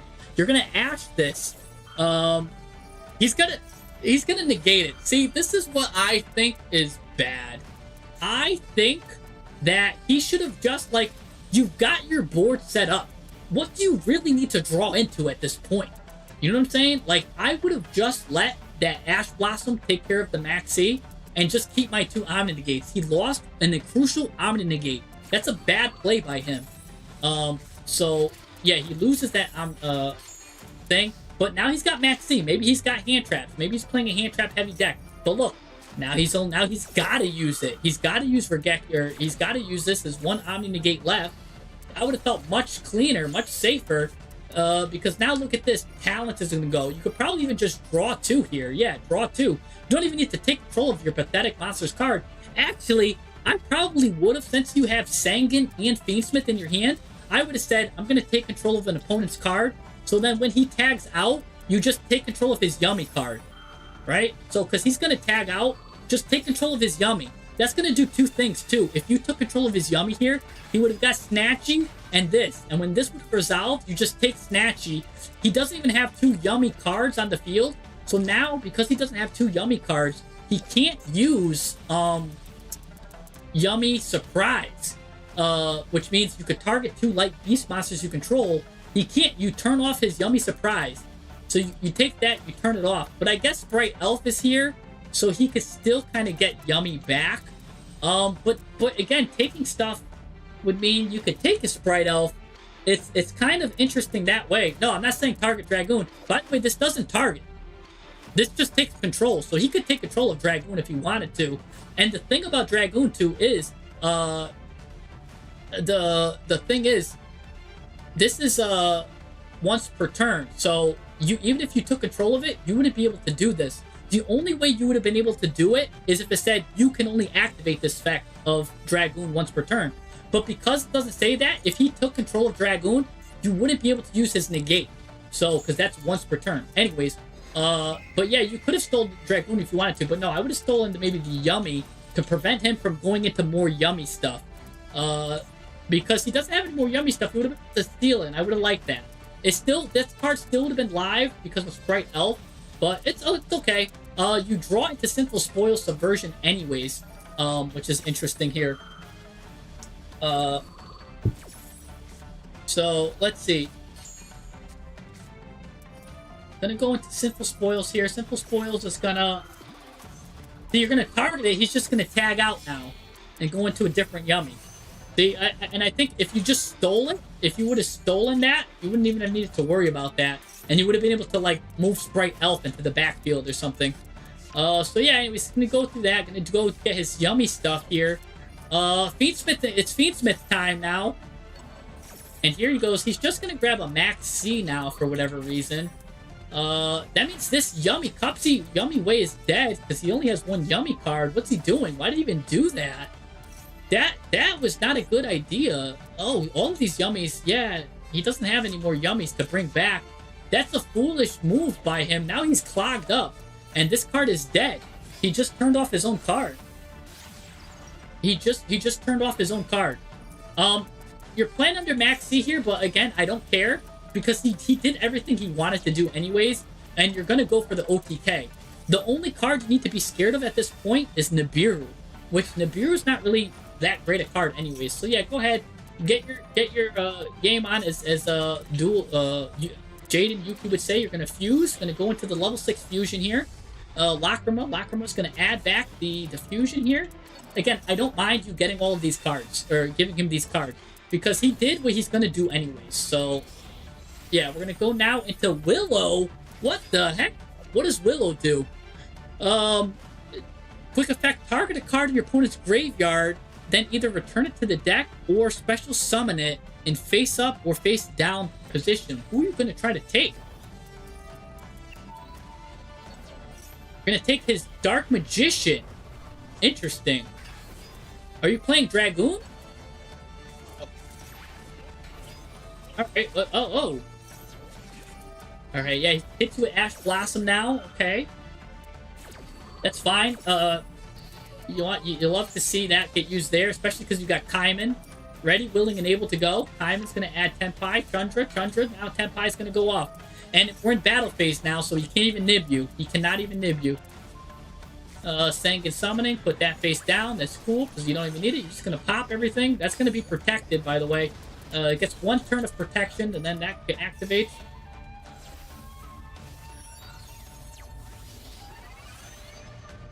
The Biden, once you turn everything into attack mode, he's in trouble. He's got a special summon a Yummy. See, if he had 2 Yummies, he could have been able to get something else out, but no. It don't matter, because you're going to turn everything into attack mode soon. Yeah, this guy's in trouble here. And I knew once I saw that you had that Sangan card, this guy's going to turn everyone into attack mode.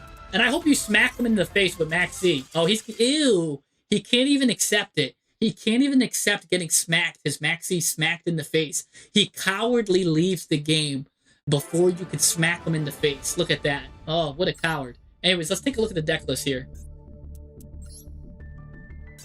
I gotta make more Fluss. I gotta make or Dom. I gotta make more room.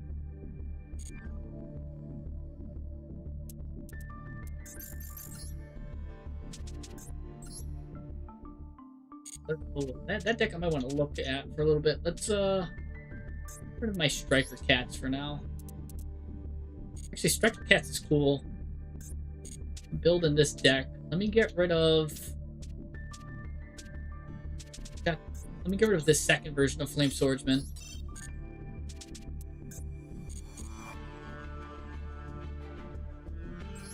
Wow. Wow, wow, wow. Alright, let's go back to Dom. Let's see, should be right at the top.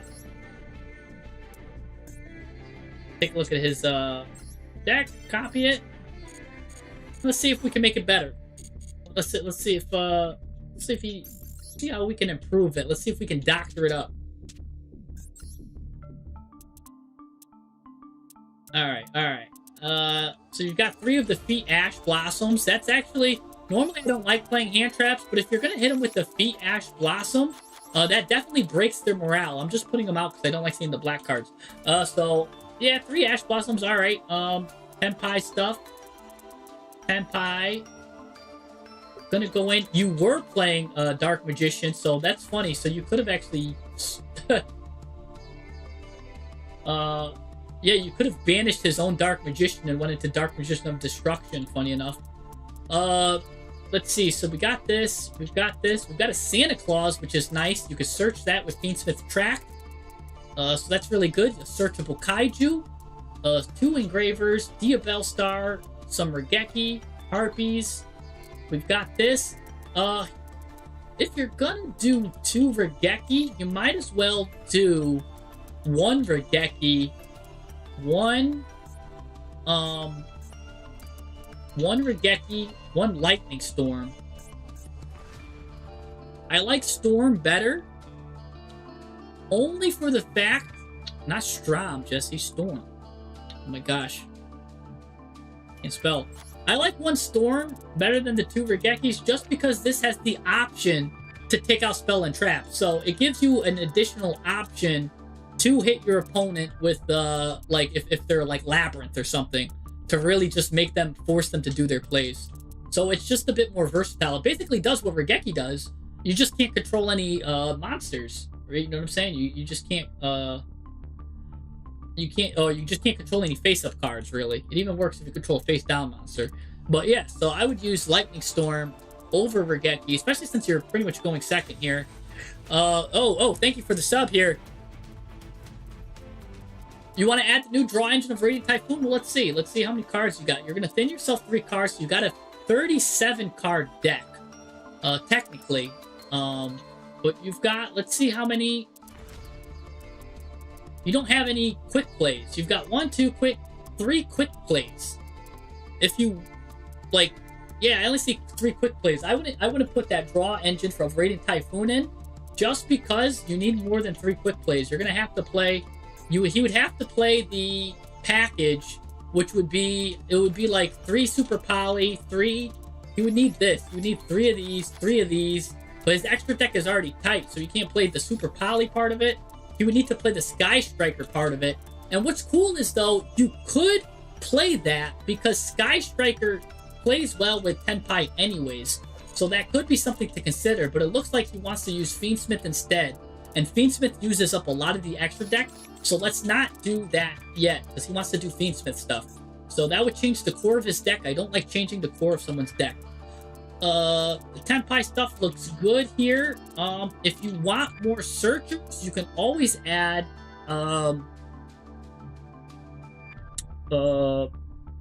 Gold Sark. Right? Add Gold Sark. We saw this before. This was a searcher. Gold Sark and Dragon Ruler. What you do is you use Gold Sark to banish this Dragon Ruler, and now you have a searcher for Tenpai because you don't have that many Tenpai cards. So you might need to find more ways to search into it, right? That's a good way to search into it. You've got Diabellstar stuff going second, so you go into Sinful Spoils. Again, this just helps you break boards. What else you can do then, if you want, is if you're going second and they got everything you need, you could go into Magician's Souls. Magician's Souls would be able to send some of these spell cards that might be redundant to draw 2. So that could be good there too, but you don't have a lot of redundant spell cards. If you have a spell card, it looks like it's going to be used. So maybe you won't need Magician's Souls, but it could just be used to turn some of your stuff into stuff. And normally you would use Magician's Souls if you were playing the simple deception part of it. But I guess you don't need to do all that. That's too much then, because we want to keep our deck thin because we're on Tenpai. We want to keep it thin. Let's see here. You're trying to end your opponent's turn. And honestly, if you're trying to end your opponent's turn, Ash Blossom doesn't really end your opponent's turn. They just combo through it. Better than Ash Blossom would be Droll. If you don't want them setting up stuff, play Droll instead of Ash Blossom if you're gonna play Hand Trap. Droll is just better, in my opinion. Because Droll stops turns, then they only get like maybe one interaction. They can maybe only sub Fiendsmith. Now you can just OTK them with Tenpai. So Droll ending turns, a lot of people's turns, is probably better 9 out of 10 times than Ash Blossom will be. So that's what I think with that there. So funny enough, Droll doesn't stop them. Droll doesn't stop Junk Speeder. If you're against Junk Speeder, they just go off. You need like Rualos or Maxi to stop that. But then we have this package here. Now we're a bit too thick. I do want to see this down to 40. If we're gonna play all this, let's get you down to 40. Because I added these 2 cards. Maybe get rid of 1 thrust. So you have a talent and a thrust. And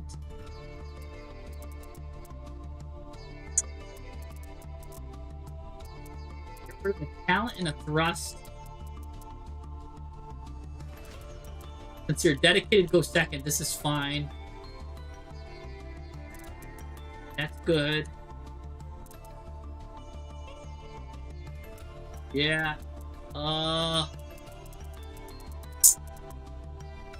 Maybe just cut the Diabell package because you're not even using it the full package.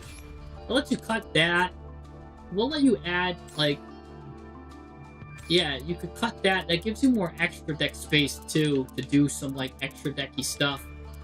Because then you can add like Red Rose Dragon or like Rudy Rose Dragon.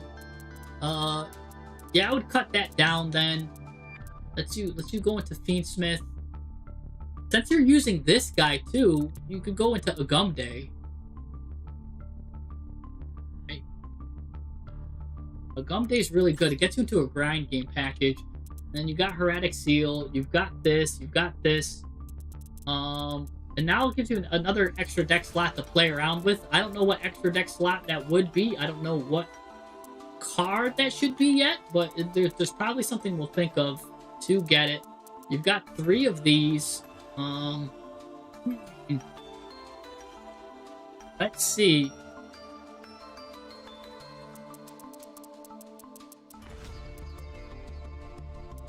No, I didn't doctor the Ice Spirit deck. I just watched the replay. I just watched the replay. I thought that's all you wanted, Noble. Sorry, I didn't know you wanted the full doctor. But I did want to get to replays. I do have to doctor that deck. Then, if you wanted it doctored, Noble, I will doctor it for you. I thought it was just one of those things where it's like I couldn't see the replay because it was the thing. Let's see then. I'm kind of stuck in a rut here. I'm thinking between like Chicken Game, but Chicken Game is deadly because you would need to get rid of Chicken Game with Sangan. So I don't want to do that. I don't want to run that risk. I mean, you could just round it out with this, knowing that Purlia is stops K9, stops a lot. You could just end up just playing 3 Purlia, 3 Fualos. You know what I'm saying? Like, in that, you could just round it off like that, because the Molcharmies are really good in Tenpai. That'll probably be your best bet, because this, if anything, trades you 1 for 1, thins your deck. That's probably what I would do then, because I'm struggling to see what cards that you might want to play. Or you could just play more board breakers, right? If anything, just play more, like, I know you've already got this, you got this. Play, yeah, just play like 2 Lightning Storms. 2 Lightning Storms. By the way, Illusion Gate is coming out. It's basically what Regeki does, but better. It's coming out next pack. When Illusion Gate comes out, make sure you just get it. I don't know, probably just more board breakers. Like, you could play your second Regeki then if you want, right? Or that could be a Dark Hole, whatever. But yeah, because yeah, maybe you want like 7 board breakers. Because this kind of goes by the math of the normal summon logic. You kind of want to see 1. So like 1, 2, 3, 4. I mean, yeah. So yeah, maybe some more board breakers is nice for monsters. Yeah, I think this is fine. I think this is good. This is what you want for Tenpai. You get another thing to play around with now here. And yeah, this looks good. This looks good. Yeah, that comes out in 5 hours. Yeah, so Illusion Gate's coming out in 5 hours. Make this Regeki Illusion Gate. At least 1. Because Illusion Gate is disgusting. You can steal opponent's monster from the graveyard. So then you could do Lightning Storm. If they have 1 Omni Negate, that's fine. Then you do Illusion Gate, destroy everything, steal your opponent's Baron to floor. So now you got a negate. So make sure you get Illusion Gate. When Illusion Gate comes out, you definitely want to play more of these and like 2 or 3 Illusion Gates. Bait the Omni Negates with this, and then when they're out of Omni Negates, use Illusion Gate.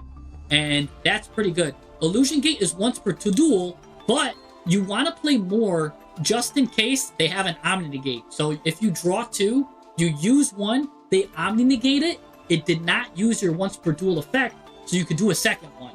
So it is once per duel, but if you could use the second one if they negate it. So that's why you want to play probably 2 or 3 illusions. So it's like that. So yeah, it's normal spell too. So Draco Tail can mess it up. Yeah, so you definitely want to make sure that you've got enough. So yeah, definitely want to do that. So because if it gets negated, if they negate the activation, you can do it again. So if they do Baron, right? Let's just take a look at Baron. Or any card that says negate the activation, it counts as if you never used it in the first place. So if some cards, like, you can only activate 1 card per turn, it's the same thing. So if you do Lightning Storm and they do Baron to floor, negate your Lightning Storm, and you had a second Lightning Storm, you can now activate this second Lightning Storm because he negated the activation. So it's like it never was activated in the first place. So that's what I'm saying there. And I would definitely look to do that. So yeah, that's how I would probably do that thing. Just make a lookout for Illusion Gate, because that's a very good board breaker. You do have an extra deck spot, probably Rudy Rose Dragon or Rose Dragon, because that explodes everything on the field. Let's go back to Noble. Let's go back to Noble's deck list. He did use a Flash Pass. I did want to take a look at Noble. He is Let Him Cook. Let's go back to seeing that not the Azamina. We can't look at the Duelist Cup stuff. For some reason, it will never let us look at the stuff, so we'll take it here. Look at the deck list here. I'm out of deck list room again. I'm just going to talk about it through here. Actually, no. I do want to... Actually, I do need to look at this. I need to look at this more in depth. Alright, let me delete this, because I don't like having Tenpai on my stuff. I love me some Go Second decks, but Tenpai is not my flavor. I like the grind game stuff. That's what I like to do. That's just my personal way of playing it. I think Tenpai is a great deck, and I'm glad for Tenpai, because people are like, oh man, you can't play second. Going second's too bad. But then they had to nerf Tenpai into oblivion because going second became too good. Like, you know what I'm saying? Like, so it's kind of like a catch-22. So like, is going second good or bad? You know what I'm saying? Like, oh yeah. Anyways, let's go back to let them cook.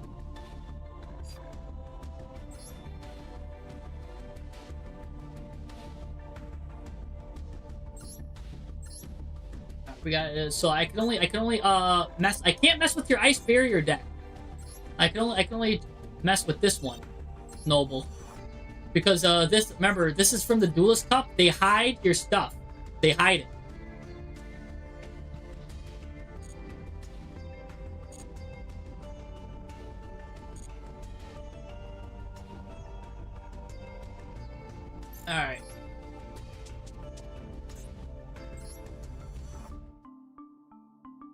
All right. All right. Yeah, let's look at the cooking stuff here. So we've got a lot of hand traps, which is, so now this is interesting to me, Noble, because you're playing a very hand trap heavy deck. When I think of Novell, I think of 2-card combo deck. And when I'm playing a 2-card combo deck, I don't like to play hand traps. I like to play board breakers, or like 1-card cards that do a lot of things, because hand traps are not good as a one-of, right? You want to see like 2 or more hand traps to effectively end your opponent's turn. By the way, take one of these out and switch it with a Sneaky C. Just indulge me. I made a video on Sneaky C. Triff Gaming made a video on Sneaky C. We both have a video on it. This card is actually disgusting. When your opponent, basically, if you're against Draco Tail, you win the game. So just know that if you're against Draco Tail, you win the game. No, but this is a really good card. So definitely Sneaky C. If your opponent special summons a monster, you get to put this thing face down. During the end phase, you flip it face up, and then if it's flipped face up during the end phase, destroy all special summon monsters on the field. What you do is Retaliating C. You use it, of course, to search Maxi, but if you can't search Maxi, or if there are times, if I know they're not making a deck with an Omni Negate and they have a bunch of monsters, I will search, instead of Maxi, I will search Sneaky C and destroy them instead. Sneaky C is the ultimate destroyer of non-Omni Negate decks. So, and there is a lot of decks right now that aren't using Omni Negates. So again, with this stuff, I don't like to use, like, so let me look at my, so I have, I'll get back to this deck list real quick, but just showing, when you're using a 2-card combo deck, you want your cards, so like, look, like the Regenesis deck we edited, a lot of this was 2-card combo stuff. We had to kind of take out the hand traps. Decks that are 2-card combos, like the Ninja deck that I was talking about too, I had to get rid of the hand traps, because again, they're all 2-card combos. You can't play hand traps in a 2-card combo deck. You have to play, if you're gonna play it, like 1-card combo decks like Draco Tail, get the luxury to play hand traps. 2-card combo decks do not get that luxury. So you'll look at all of my 2-card combo decks, you're gonna see hardly ever any hand traps, if any. See, like, any hand traps, and if I do, they're gonna be cards that effectively end the turn. So if I'm gonna play hand trap, it's gonna be Droll, it's gonna be Maxi. Retaliating C is one of those hand traps that do just cut off and end turns, so that's fine. But let's yeah, let's take a look at how like my Mitsurugi and thing do. I can't, again, I'll play only the hand traps that will end the turn. Honestly, I should cut this imperm now. The only reason why it was in there because I was playing a thrust, and that was really it. But I cut that thrust, so I can even cut that imperm. So let's go back. Let's look at your deck. Like, again, I don't like in 2-card combo decks playing hand traps, because that means you want to see 2 hand traps, 2 of your 2-card combo decks, and your deck needs to be built like perfectly.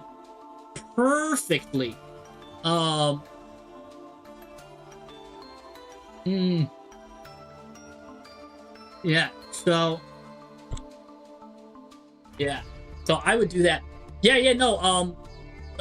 Sneaky C really works against whatchamacallit, Draco Tail, because they do all of their stuff, and then on their last summon, that's when you summon that. And normally they don't get Google Mail out on their first one, and even if they do get Google Mail out, you just add the Sneaky C at the end, and then you have to wait for all the stuff to do, because Google Mail has to chain to it, and it's just really bad. Like, they have to do stuff sub-optimally. And Sneaky C has, has ruined Draco Tail. It does. It ruins Draco Tail. But anyways, so yeah, we've got that. We've got this stuff. Again, I would not play the hand traps, but because it throws off the map, right? Because look, this card, Preparation of Rites, adds a ritual and a ritual monster. So you'll have to add Barilla Base, and you'll have to add the Poisson, the Recette de Poisson, and then you're going to have to use your hand traps anyways as like the fodder, which is kind of weird. Don't really want to do that. You'd rather use your Novell cards as the fodder. Which is why I like to play Mitsurugi with this deck, because instead of having the hand traps, Mitsurugi, whenever Mitsurugi is used as the fodder, right? I can use my Mitsurugi cards as fodder. Anytime any of these cards are used as fodder, I basically get a search. So basically all of your hand traps are replaced with my Mitsurugi cards, right? And instead, going second, I break their board with Mitsurugi.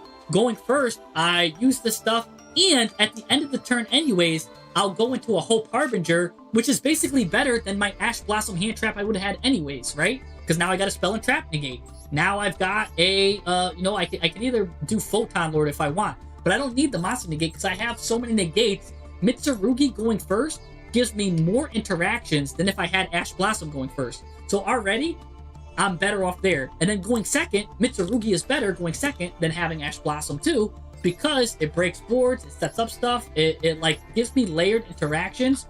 I just think if it was me building this deck, I would trash all of the hand traps besides Retaliating Sea and like one, like I would leave one of these.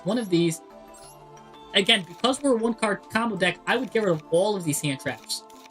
Get rid of all of them. Every single one. And then replace it with Mitsu. Because when you use Mitsu, it's just and normally I like to keep the heart of the deck, but this is an exception. On top of that, you're playing the Dear Servant, and Mitsu can play perfectly around the Dear Servant too. It's just really well done how all of these cards, now you can use them as fodder, as like your ritual stuff. You can play one or two rituals, but look, you just replace the hand traps with Mitsurugi. By the way, by doing that, your pre-preparation of rites, if you already have Gorilla Base and you already have your like what you need there, now your pre-preparation of rites has another target and that you could search Habakiri. Like, it's just so good. It's so good. I would just be like, it would be bad on my part to not tell you to play a deck that just benefits from being tributed when you're running a deck that tributes so much. It's just so good. So, yeah, no, Hope Harbinger only negates spells, but Photon Lord is the rank 8 that negates monster effects. So you could choose if you want to negate spells or monster effects, right? You got to choose between Lord or Harbinger. You got to choose, right? So if you want a monster negate, just go into Photon Lord. If you want a spell negate, go into Hope Harbinger. The reason why I said everything gets negated too is because Mitsurugi then also, with this guy that's out on the field, you get Purification, which that's an Omni negate. So, and he just comes back anyways. So you end up getting either a monster or a spell negate, your choice, plus an Omni negate. So you get two forms of negate interaction off of one card. And that's much better. On top of that, it's layered interaction too, right? You could do Chain Link one, like let's say you had any Tenpai or any Mitsurugi card in your hand, and you want to use the ritual. You ritual summon Barilla Base. This is Chain Link 1, and this is Chain Link 2. This Chain Link 2 thins your deck, searches you like a prayers, and so now when you do Barilla Base and you search the top 5 of your deck, you're more than likely going to hit one of your Barilla Bases because you also thinned your deck with Mitsurugi. You can't thin your deck with hand traps. In fact, if I, let's go back to how your old deck was, right? If I do something, right? Let's go to your deck here. you're probably not even hitting on your gorilla bases because you're not thinning your deck enough. And what do I mean by that? Because gorilla base, you excavate the top 5 cards of your deck. I'm gonna run his effect like 3 times, and I bet you miss maybe 2 out of 3 of those times. So let's show you what I mean. Let's do a sample engine, right? Boom. And let's just say now you got to gorilla base, right? Let's take the we gotta get until you get a gorilla base in your hand, right? Oh, that was a good one. Sorry, I'm going too fast. Let's go till you get a gorilla base. All right, here you go. You got gorilla base, and you use this to get the thing, right? You ritual summon. Now gorilla base activates. You look at the top 5 cards of your deck. 1, 2, 3, 4, 5. You've got too many hand traps. You completely whiffed on your gorilla base. Now, if you were using the Mitsurugi stuff, like I was saying, you would have thinned your deck of all the Mitsurugi cards, and now when you go 1, 2, 3, 4, 5, you hit. This hits. This isn't a whiff. You're whiffing on excavating the top 5 because mathematically you're playing too many hand traps. So let's go again. Oh, and I'm saying 2 out of 3 of these times you're gonna whiff because that's what the math says. All right, here you go. You got your combo here. You're gonna hit it 5 times. 1, 2, 3, 4, 5. All right, you get to add Novelli's cards. So you get to add Chef. So that's good. You hit there. Let's see. Let's do it again. Gorilla base here. You got your combo. 1, 2, 3, 4, 5. You hit. You got lucky on that one. Let's see. I want to see. Because you're going to be missing a lot, and that's going to be frustrating. That'd be really frustrating for me if I was missing on my gorilla bases. Give me gorilla base. Show me gorilla base. I mean, a lot of these, I guess I could kind of do it with, oops. I'm going too fast. I gotta slow down. But I just missed. All right, gorilla base. All right, you get it off of this. 1, 2, 3, 4, 5. You'll be able to add Pocionaire there, so that's good. 1, 2, 3, 4, 5. This is not, this is a Hungry Burger. This is not a Nouvelle card. You would have whiffed. You would have whiffed on this one. So, you wouldn't be able to do that. So, let's see. We're 2 for 2 now. 1, 2, 3, 4, 5. You only get to add a gorilla base. Gorilla base, adding gorilla base, not the best. Like, see, so it's like I don't like it. I just don't. 1, 2, 3, 4, 5. Whiff. We're 3 for 3. You're hitting only half the time. That's not good. So you're gonna want to thin your deck, and that's what Mitsurugi does in this. Because then you won't be hitting these hand traps. Remember, these would have been Mitsurugi cards that wouldn't have been in your deck because you would have thinned and milled your deck before you did all of that stuff. So, yeah, I mean, and on top of that, let's take a look at the sample 5 cards. Because you're a 2-card combo deck, let's look at some sample draws here. Here you go, you got full combo. That's good. You're 1 for 1. Here you've got full combo, which is good. You've got 2 cards. This is a starter. This is a starter. That's good. This you've only got this 1 card here. If they have anything to stop this card, which 9 out of 10 decks will have more than 1 interruption, going second, you lose straight up, right? And then going first, you're all in on Diviner, which is bad. This gives you some options. That's good. You have to have this card go through. If this card doesn't go through, you lose. So if they stop this card, you lose. And then going second, I mean, you've got some kind of stuff where you're all in on Preparation of Rites. You need this to start your combo. This is okay, because this Chef gets you Nouvelle. This at table gets a recipe card, but the recipe cards don't do anything. This is a brick. This is a brick hand. Yeah, that's a brick hand. This is a good hand. But you're all no, you got 2 options here. This is good. This is okay. Again, I don't see these hand traps are kind of clogging you up. If these were Mitsurugi cards, they thin your deck. They turn things live, and the Mitsurugi can bridge into Nouvelle, by the way. You might be like, what? How can Mitsurugi bridge into Novell, right? So here's how Mitsurugi can bridge into Novell. There's a couple of ways. So you get these guys here. You can go into Zombie Vampire, which will let you go if you really want to bridge. Because you thinned your deck so much, when you Zombie Vampire, you're likely to hit Diviner or Potionnaire. Potionnaire, by the way, gets to add a level 1 ritual or recipe card when it's special summoned or normal. So you're really likely to hit them after you thin your deck so much. Also, another card I like to play too is Cyber Angel Ben 10, because I can use that as ritual fodder. By the way, Miracle Raven can bridge into both Mitsurugi or this, because Potionnaire can search Miracle Raven because it's a level 1 ritual monster. So you've got synergy there, and then this can search either this or this. So this can bridge here into this. So everything bridges into each other. I would definitely look. I made a whole video on this deck list alone, and it was about, I think it's the thumbnail's got this card right here in it. And this video is all about how this card, everything bridges into each other. And it's the theory that I go by. Triff Gaming follows the same philosophy as me. Chef can ritual on your opponent's turn. I love Chef.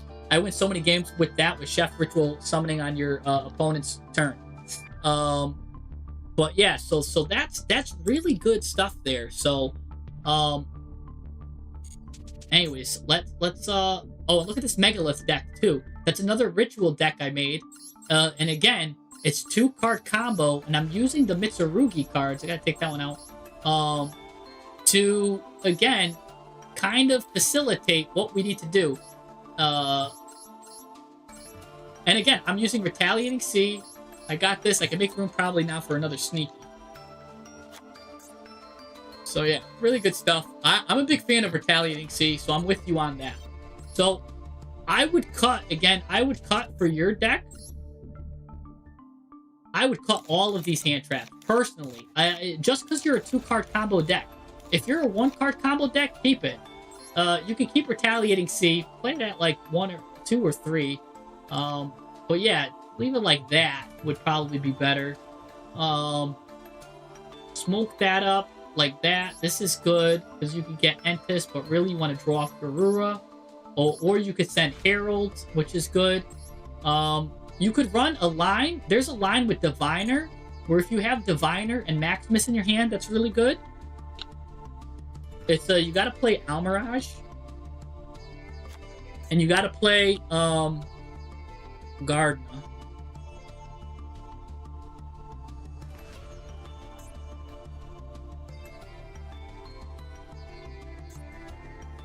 Spell Garden. Got a weird spelling. Yeah, Garden. Yeah, you play this and this. So what happens is you normal summon Diviner of the Herald. If they negate it, right, your Diviner's not dead. And this only works if you have Maximus in your hand, or if you drew, like, you did something with Maximus, like maybe they called by, I don't know. But what you do is you normal summon Diviner. If it gets negated, right, because you're going to want to send this Herald of the Arclight to the graveyard. But if it gets negated and you have Maximus in your hand, what you then do is you take Herald and you go into Salamangreat Almirage. Then immediately you take the Salamangreat Almirage and you turn it into a secure garden, because all this takes is 1 Cyburst Link monster. So you do that, go into that, and what did that do? That puts Salamangreat Almirage in the graveyard. Now your Dogmatica Maximus is live. And I know that because my Voiceless Voice matches, that was always critical for me. I don't know if I have my old Voiceless Voice deck anymore. It just got outdated. I had to get rid of it. But I have, it's on the Discord if you want. But that line is still really good, and it lets you turbo out Gardna if you have Maximus in your hand. And it'll also work on like normal summon Potionnaire or normal summon anything with 1,000 or less attack. If you have Dogmatica Maximus and you normal summon Chef, Potionnaire, and then even I know we took out your hand traps, but it kind of works on your hand traps then. It will work, and your hand traps will turn on Dogmatica Maximus. So that is a line, but it has to be a normal summon hand trap that's like under 1,000 or less attack. So if you do want to keep your hand traps, I would secretly up maybe 2 Maximuses then because then a hand trap plus Maximus is a combo. So if, because I don't like to change the heart and soul of decks really. But for 2-card combo decks, I really don't like playing hand traps. I don't think that should be a thing. Also, this card can go. It's just a brick in your deck. Like, it's a good card, but this targets. You've got more than enough cards that target. That can secretly target. By the way, if you want more stuff to target, take a look at this. You're missing out on some good Novell cards here. You're missing out on Concours de Cuisine. Let me show you this. So for Concours de Cuisine, right, you're going to want to play 1 Passetel, or if you even want to play 3 of them, you can play 2. But yeah, just like 2 Concours de Cuisine, 1 Passetel, and 1 Poissonniere. Or well, you're playing 2 Poissonnières, or even 3 Poissonnières. Here's what's cool about this. This is full combo for everything, because this does a lot of things. So this lets you special summon this to your opponent's side, and this to your side. Now your opponent has a monster in attack position, and now you get to search for a your ritual recipe card or your ritual monster level 1. So you can search for Gorilla Base. What also you could put in too is you can put in the Ritual Raven. Oh, what just happened here? We've got oh, the True Surgeon is wondering where he's on the list. You'd love to watch his replay. All right, we'll take a look at that next then, Journeyman. So we'll take a look at that because you pretty much stepped up for him. So we'll use that as a thing. So we'll take a look at True Surgeon's replay after this one. We'll just express that to the front because you were such a nice guy to help him out. So we'll do that. So we'll put him next on the list. We'll just make him next, directly next, because you helped me out here. So again, thank you very much.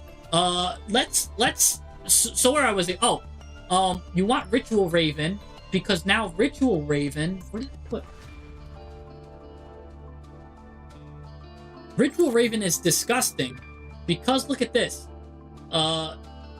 You can use this whole thing as tribute, and if this thing is tributed, you can add a ritual monster from your deck to your hand. So again, that goes in with the Mitsurugi stuff. That's how it all combos up. But anyways, using Concours de Cuisine, I want to get back to this this thing. This lets you add 2, and then the Ice Spirit deck is visible. Thank you, Noble. We'll see if we get up with this.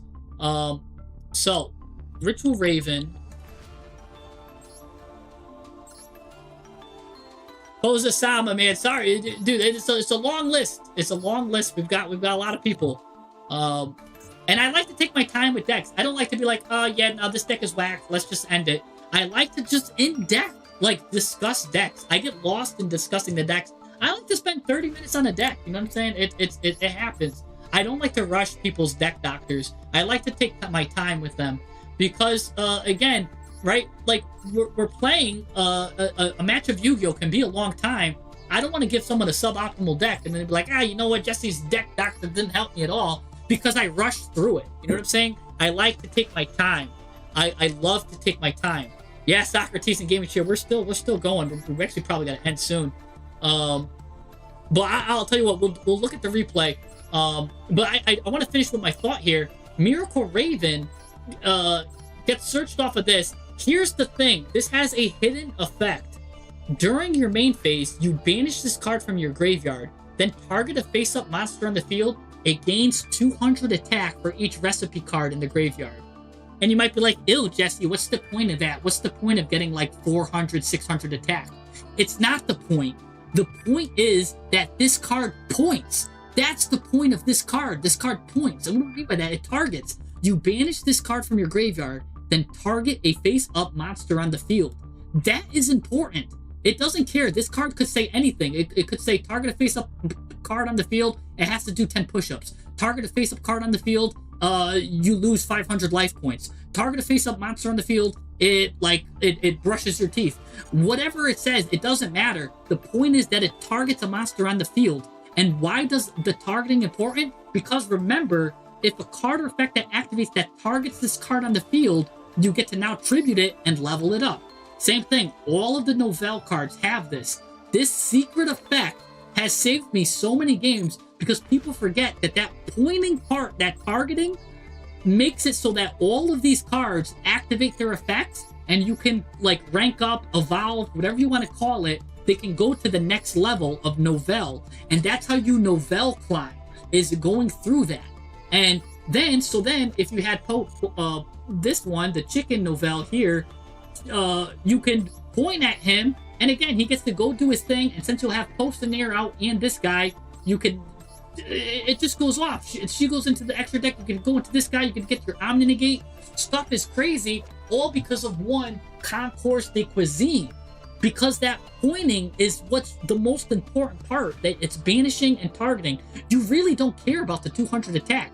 It could say you gain 1 attack for each recipe card in the graveyard. I don't care. That's an insane effect. And that's what a lot of people don't get about this card. They think that it's like, oh, they think that the 200 attack, they think that the 200 attack is like the effect. It's, you don't care about the effect in this deck, and that's what throws people off about this card. It's got 2 deadly effects on it, and so we're doing so much here. On top of this, you can choose a Novell Pendulum monster and a Passitel. You don't even have to choose Post and Air if you don't want to. You could choose Chef. You could choose Chef to be on your side, and you could choose Post and Air to be on the opponent's side. It's just nuts. Because now Chef on your field during your main phase, he also has an effect that points too. So he's got something too also. But that's his Pendulum effect. Look at this. If he's tributed to Adam, once per turn, you can target an effect monster on the field, increase its level by 1. See how this effect is whack? Increase its level by up to 3? We don't care about that. We just care that he's targeting an effect monster on the field as a quick effect. So that means that, again, yeah, cool, you can increase the levels, but that's not really what we're using for. We're using him because he's pointing. So, anyways, going off of that, and then he becomes a ritual spell himself because, yeah, you can do all of that. So, that's what I would go with here. I would just go with this stuff here. Let's look at the extra deck. You're missing some good extra deck cards that I just want to go off on here. We're missing a lot, actually. Oh, where is his name? I'm drawing blanks because I am getting a little overtired, so you gotta forgive me here. Now, my deck doctoring abilities, the doctor's been working for a long time now. There is a singular ritual card here that is really good. His name is Dynamo. Dyna something. Dynamundo. This guy is disgusting for the deck. You're going to want this at least at maybe 1 or 2 copies. I don't know what you got to get rid of it. Maybe just one of these. But you're going to want at least 1 Dynamundo. Dynamundo's disgusting. What else are you going to want? You're not going to want to play Tri-Brigade Farragut. If anything, you're going to want to play the other Tri-Brigade. Bucelophus II is what you want to play. You want to play Bucelophus II. What does Bucelophus II do? It allows you to send Garura to the graveyard, which lets you draw a card. So Bucelophus is a little bit better than Garura, and he's got more attack. So you can send him off of punishment. It's a big attack, and then you get to draw one with Garura too. So you get to destroy a really tall monster with punishment with that. So fix that up there. What else here? You're under Gangrenol. Okay, that's fine. That's good. I do like these. Just need 1 Entis, honestly. And 1 Malong for when the scenario's right. You can play, since you're playing 1 of each, you can even play Ultimate Slayer at 1. Play Ultimate Slayer at like 1 or 2. Because you've got everything covered. XZs. This. So that just gives you 2-for-1 packages going second. That's what I'm talking about. Going second. You'd much rather see this Ultimate Slayer than your hand traps. You're turning on K9, you're turning on their talents. Don't worry about it. Play like 1 or 2 Ultimate Slayers. Because you've got one of everything. You've got the Link, you've got that, you've got this, and yeah, you've got everything covered. So you can play 1 or 2 Ultimate Slayers as well, which is good there. Something like this. This is much better, honestly, than what you had. You just had too many hand traps. I didn't like it. I didn't like how many hand traps I was seeing. But this is much better. This is much better. I would go with this. Yeah.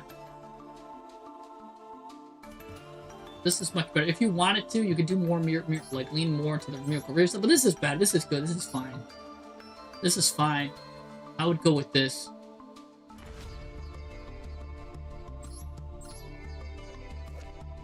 A la carte is great.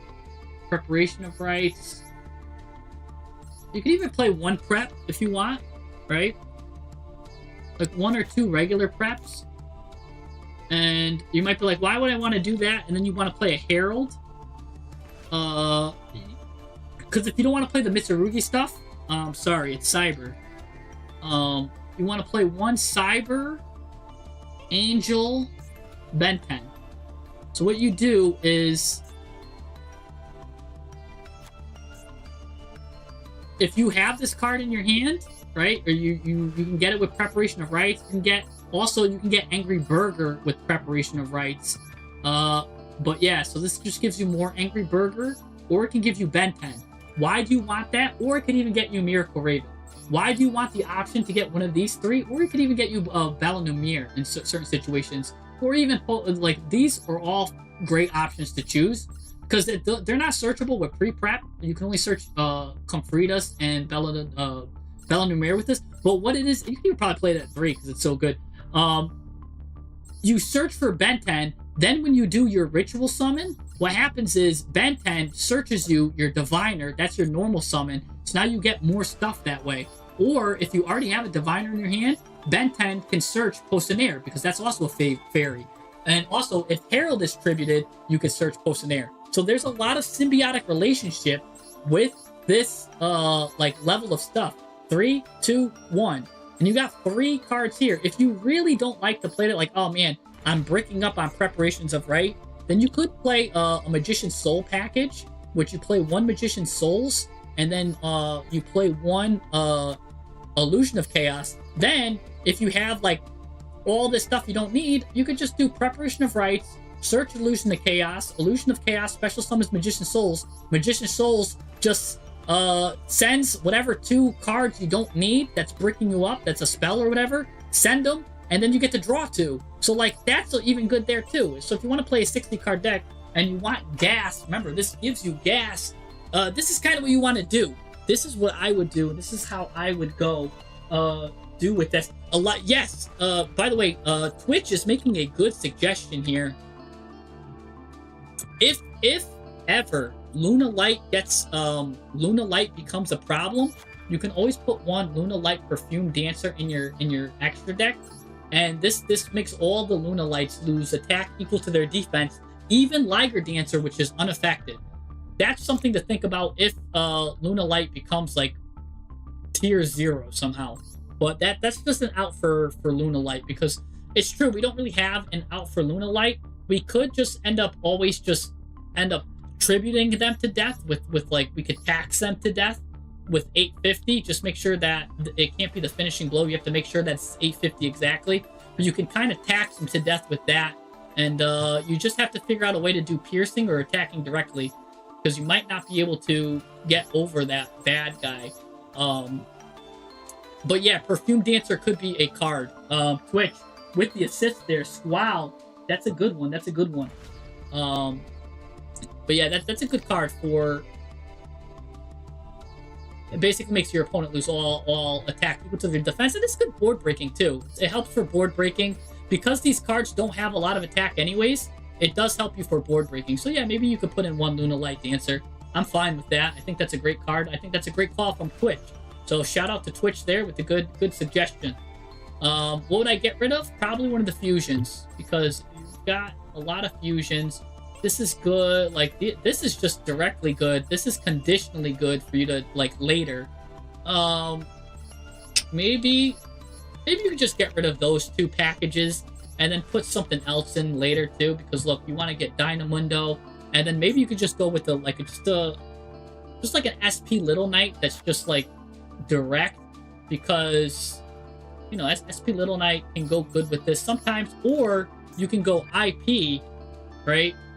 Go IP, then you take one of your guys that like he already did his stuff, IP and Bay Grill, and you go into Dynamundo and just win that way. Recycle some stuff, get stuff recycling.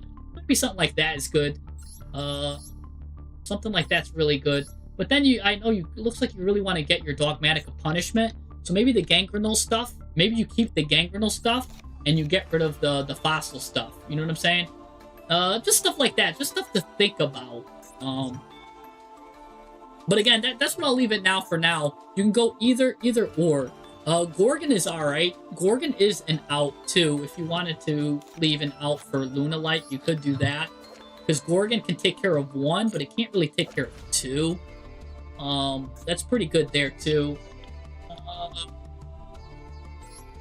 But Gorgon's not that crazy. I'd much rather, I think Dynamundo is the better card than Gorgon in terms of the ritual deck here, because he is locking himself out a lot of the times with Nadir Servant. So it's fine. It's fine. But yeah, so there's just some extra deck stuff to think about.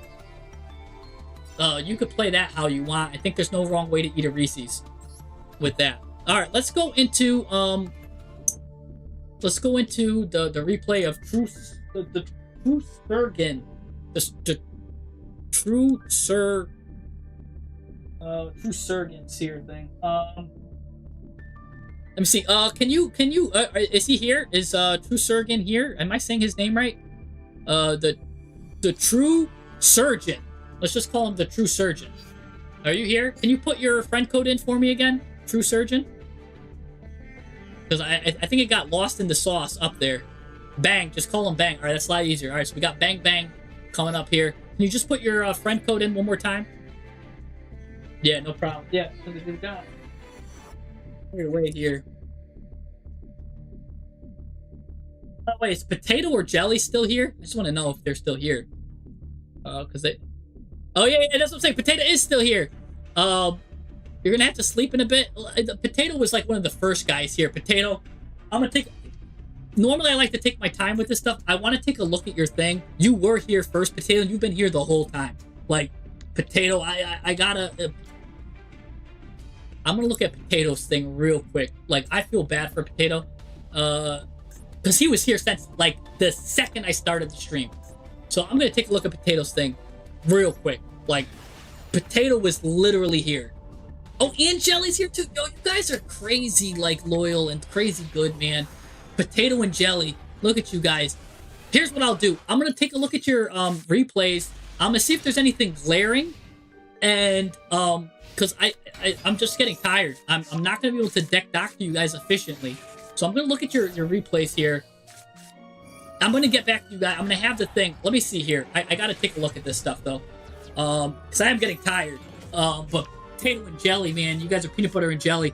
Let's take a look at this. What do we got here? So we've got Blazing Cartesia. You're playing the Shadow package, which I do really like to play in the branded Draco Tail. I have a Draco Tail deck myself that I do play Shadow Beast in at 1 because it does draw cards and it's really, really good. I'm just really grateful that you guys are still here. That really means a lot to me that you guys stayed for the whole thing and you guys were just watching the decks list, patiently waiting too. You guys got caught a couple times, and yeah, you guys are really good, and I really appreciate you guys too. So yeah. He's going into Mitsurugi, he's going into Draco Tail, he's going into Feedsmith, or he's going into, like, every meta thing I've ever seen in my life.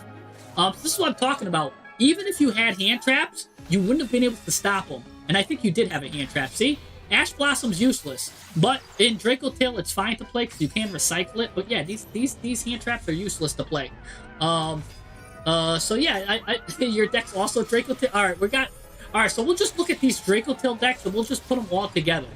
Oh, look, he goes into Dynamundo. Look, I told you that's a good card. See, I was just talking about this.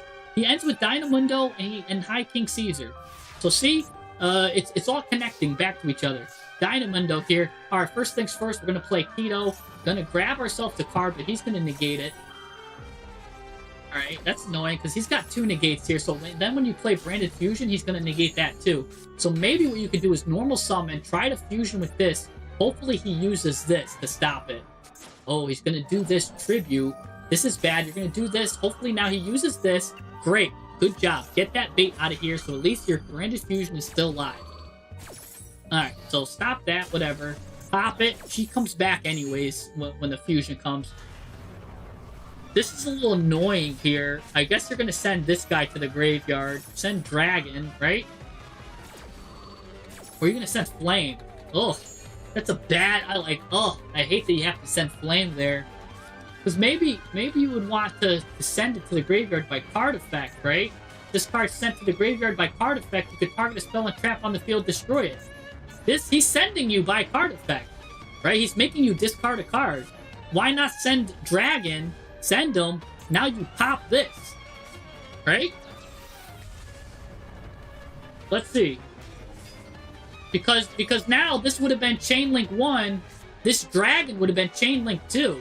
And you could pop this card right here. And then this could have been like Chain Link 3. Or no, this would have been Chain Link 2. We want this to be Chain Link 3. So this would have popped off here. But I guess you need the monster in the hand. No, because you have Keto here. I thought at least you were going to go Rahu. Because if you go Rahu, you could fuse with this card in your hand. Yeah, I see you like to keep it just in case. Gangnol's going to activate here, still activate. I mean, but you didn't even pick Rahu. Like, Rahu would have been the card to add. You would have done this. Fusion Summon. You would have been able to Fusion Summon. Probably, I don't know which Dracotail card I would have picked. But since... Oh, I don't know. Anyways, you're going to get this. Oh, you're going to go into the Shaddoll Al Capone here. Oh, you're going to get Shaddoll Fusion. Oh, okay. Oh, you send it anyways. You slide man. So you sent it anyways. So you're able to destroy that. It was just evenly matched. All right, so we're going to get this. Keto's going to reactivate itself. You can't do the fusion, though, because you didn't have enough pieces. Maybe you should have done that first, because this could have got you some stuff, because that does send the Shaddoll stuff there. This guy will be able to activate, plus this. Now you're going to be able to get Rahu eventually anyways. So I guess, okay, it's fine. I was saying to touch your ear like this. You touched your ear like this. Either way, you got what, like, I wanted you to get, and you destroyed what I wanted you to destroy. How you did it anyways, I guess we got to the same place. We were just thinking differently how we would have done it. Anyways, you're going to use Rahu. Going to go with 3 monsters. That's going to give you 3 things to bounce back. Now, here's what I'm talking about where Ash Blossom could be good, because you could choose Ash Blossom to bring back. And that's perfectly what you're doing right now. That's why I don't like hand traps, but in Dracotail, I kind of love hand traps. And use this as the last chain link to draw the card to isolate your place from your opponent's Ash Blossom, which you probably already did. You would have done that a long time ago. Anyways, you're going to get Pirelli here, kind of useless, but it's whatever. It's now fodder for your Dracotail stuff. Going to pop that, drop that, you know, send them, wend them. Going to go for this, going to go for that, and you're just going to finish them off. Finish them like a good ice cream cone. Oh, you're going to let this guy get the final D, too. Oh, by the way, on Twitch, Lunacto is on a 10 stream streak. So, shout out to Lunacto. Hands up on Twitch for Lunacto. 10 game streak there. So that's a good replay from Potato. Now let's take a look at well, I want to go to Surgeon. Surgeon putting up his stuff in here. Tell me he put his code in. Did you put your code in, Surgeon? Bang or Surgeon? I need your code. Because I want to just stay on Dracotail since Dracotail's the subject. I'm going to just talk about Dracotail in general. And I'm going to use my deck as my Dracotail as a starting point. So I'm going to look at this. Jelly, did you also have a Dracotail deck thing too? Because look, I too am playing. I'm just playing one Shaddoll Beast, but I'm not playing the Shaddoll package. I'm using it for that package to do something. I'm also playing a Cap Shell, which these 2 cards, when they're tributed, let you draw stuff. So again, I'm just playing like that's kind of like the package I like to play. I am playing the Floodgate version because that floodgates when you use Branded Fusion. It is annoying, but it's strong because Gugamel pops traps and it does win you games. And you know, for deck building to the best of our abilities, that's what it is. And this is one of the decks that I do play hand traps in. But even the hand traps I'm playing, I play them very sporadically and sparsely. I don't want to get too many hand traps. So okay, yours is Trap Tricks. All right, so True Gen, or Surgeon, I still need your friend code. I gotta put your friend code in. But this is kind of like what I'm on right here. I play one fusion deployment for the Blazing Cartesia, or you can play for Albaz if you want, but I'm not even playing Mirror Jade. So that's kind of like on me, I guess, because it's so thick there, I'm kind of low on room. I guess I would get rid of a Googamel and play Mirror Jade that way. That would probably be the best there, because that would kind of open up my fusion deployment. So kind of reevaluating this deck, I would kind of do that. We've got all this is good. All this is good. Well, this is my own deck I'm critiquing.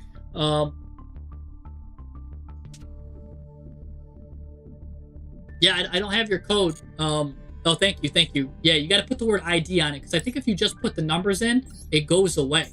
So a lot of people's stuff.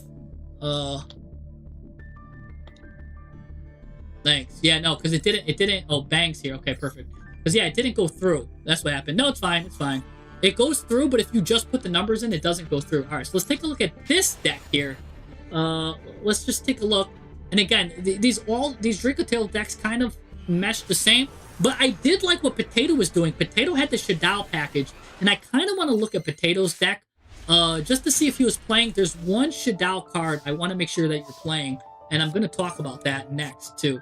So remind me that. But ooh, you're playing a Blue Eyes package with this, and I love the different versions of this. You guys can both be playing Dracotail and have different versions of your deck. Now he's going to hit you with Droll Lockhart here. That's a little annoying because that turns off your Keto. Keto's now turned off. Roar's still going to be activatable though, because you can special summon something here. You can do Roar's Graveyard effect. Maiden's still going to come out. Some good stuff's going to happen. Wishes is coming here. Conquer's Bad Fur Day is here with the $5 donation. Thank you for the $5, sir. You love the math on the web. Let's take a look at the ID, he says. All right. So let's go into this stuff. Shared Ride is good. I said no. I wasn't a fan of Shared Ride because it's only good going first. Doesn't really help you going second. So we're gonna now look at this here. True Light here. It's going in here. Special Summon Blue Eyes. That's gonna get Maiden of Light to come out. Oh, you wanted me to see the second one? All right. So you guys gotta let me know. Let's put this on fast forward. You were waiting this whole time. You were waiting this whole time. That's all right. I'll play the second one because you've been waiting. You guys have been waiting this whole time. I'm trying to go fast now, but I am tired. So you gotta forgive me with that stuff. We're gonna look at Conquer's thing too here. Let's see. Bang is going first. This is what he wanted us to see. That one showed Synergy. Let's see. So yeah, Blue Eyes comes out. This guy comes, searches for 5 mana. 5 mana can special summon herself, do something. Or she could turn herself into Blue Eyes, and that's how you're using the Synergy here. You're using Lucius as Synergy to go into Blue Eyes, which is really good Synergy, by the way. That is cool. And, by the way, Blue Eye Spirit Dragon counters Yummy because they special summon 2 monsters at a time. So just know that if you have Spirit Dragon, neither player can special summon 2 or more monsters at the same time, ladies and gentlemen. So you can't do that. So yeah, normally I only stream till 8. We've been streaming real long today, Twitch is saying. So we've got 2 Spirit Dragons, we've got Yummy counters, we've got a lot of stuff, plus 5 mana's raring to go here. Got a lot of good stuff here. Ooh, a lot of traps. We're gonna have to go into Googamel immediately, or Tyrant Dragon. What the heck? I don't think we want to go into Tyrant Dragon there. Okay, that we certainly want to go into. That we certainly want to go into. Oh my gosh. He just went into Lightstorm Dragon. And he just tributed everything. And just destroyed all of these. Oh my gosh. And they're all solemn cards too. Oh, it was going so fast. I couldn't even enjoy that as fully as I should have. You just destroyed all of his solemn cards. Oh my gosh. Okay. That was disgusting. That was disgusting. You just destroyed this guy's whole life. And now AK is still somehow in the game, so I'd be a little worried about that he didn't leave. So let's see. Yeah, he didn't leave. He's gonna hit you with Soul Levy. When you summon, get rid of the top 3. That's fine, I guess. You're gonna negate your own card with Flame to draw a card. Interesting. That's this interesting choice. Gotcha. Yeah, you summon Tyrants. We have 3 Blue Eyes. Makes sense. Makes sense. Solemn Strike is here. I don't see this guy doing anything from here out. I think you just win. Straight up. Oh, yes. And we're going to see the animation. Hit him with that blue eyes. Finish him off with the blue eyes. That's good. That was good. So I do love these versions of Draco Tail that we're seeing. Really, really good stuff. I did want to go back and I just wanted to know, Potato, there is one card I do want to ask if you're playing for your Shadal package. And it's this card right here. Are you playing this card? Nishadal Genius, Potato.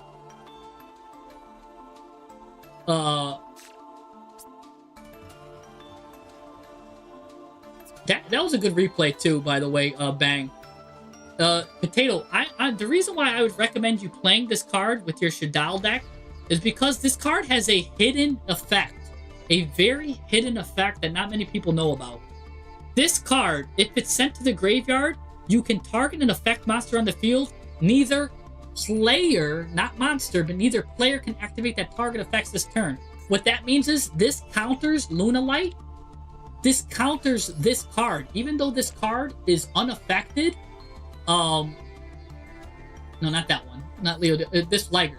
Even though Lunalight is unaffected by card effects, you targeted the player, not the card, which means now this card's effects are negated. So you could out towers this way. This isn't out to towers. So I just wanted to make sure that you were playing Genius, because this does counter cards like Lunalight, which is kind of in the meta, and this does kind of counter even like the cats are making a comeback too. Just a lot of tower decks are making comebacks, and this is a good out to towers. So and people don't know that because you're targeting an effect monster on the field, but you're targeting. You're saying that the player can't activate the effects, not the card. You're not hitting the card, you're hitting the player. So it's kind of like a bit of a lawyer trickery there. It's a very unique card. So just wanted to make sure that you were playing that. It also lets you summon Al Capone. Yeah, I love Al Capone. All right, we're gonna look at I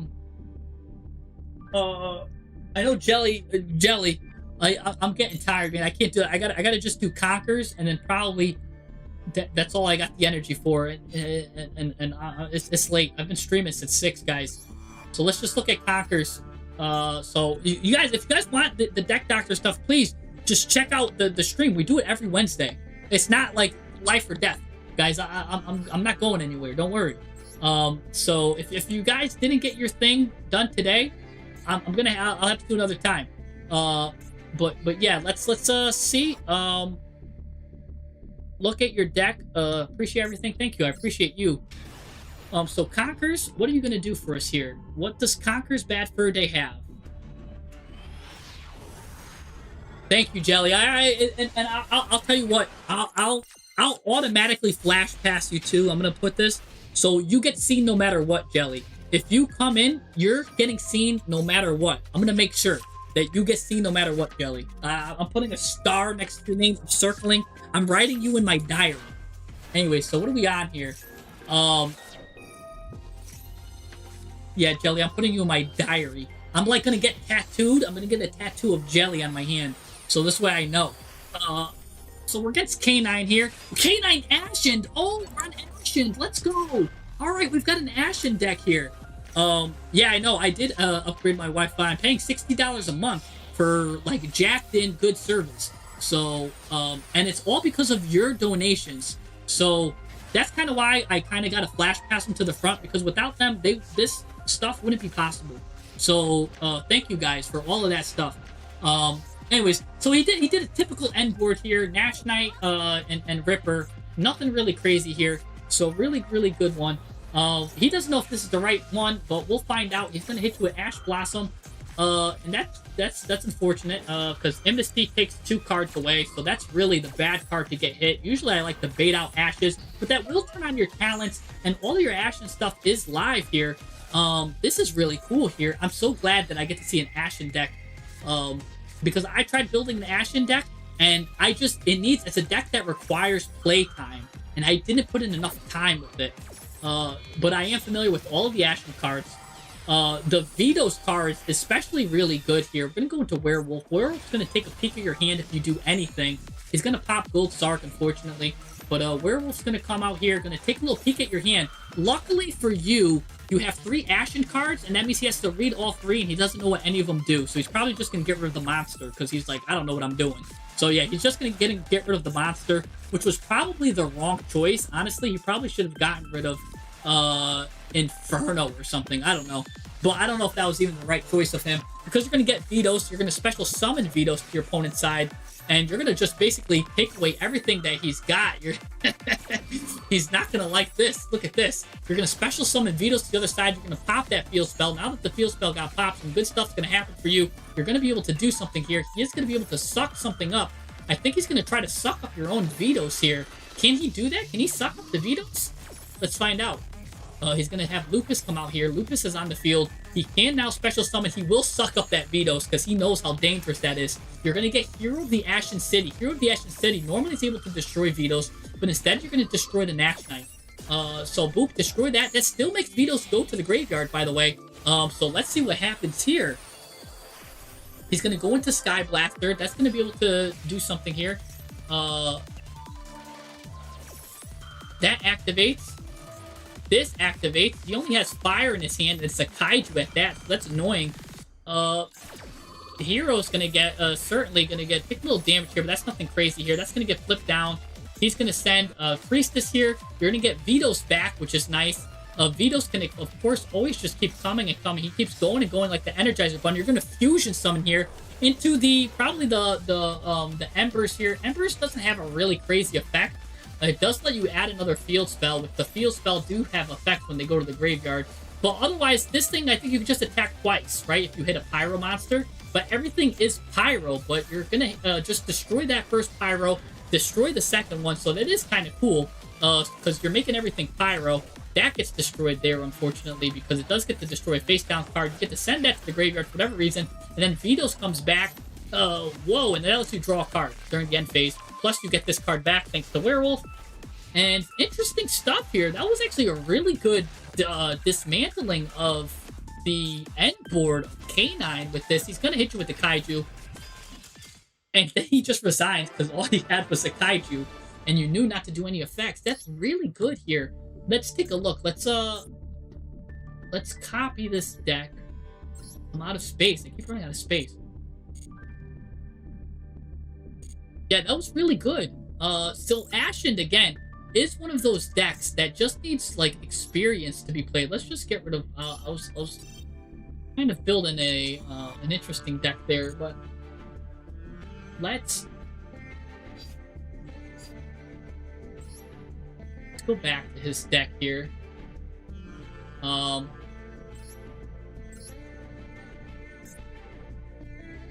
no, it wasn't this one. What? Oh no, I forgot the name. What was it? What was the name we were just looking at? No? What was the name? What was the name? I just lost the name.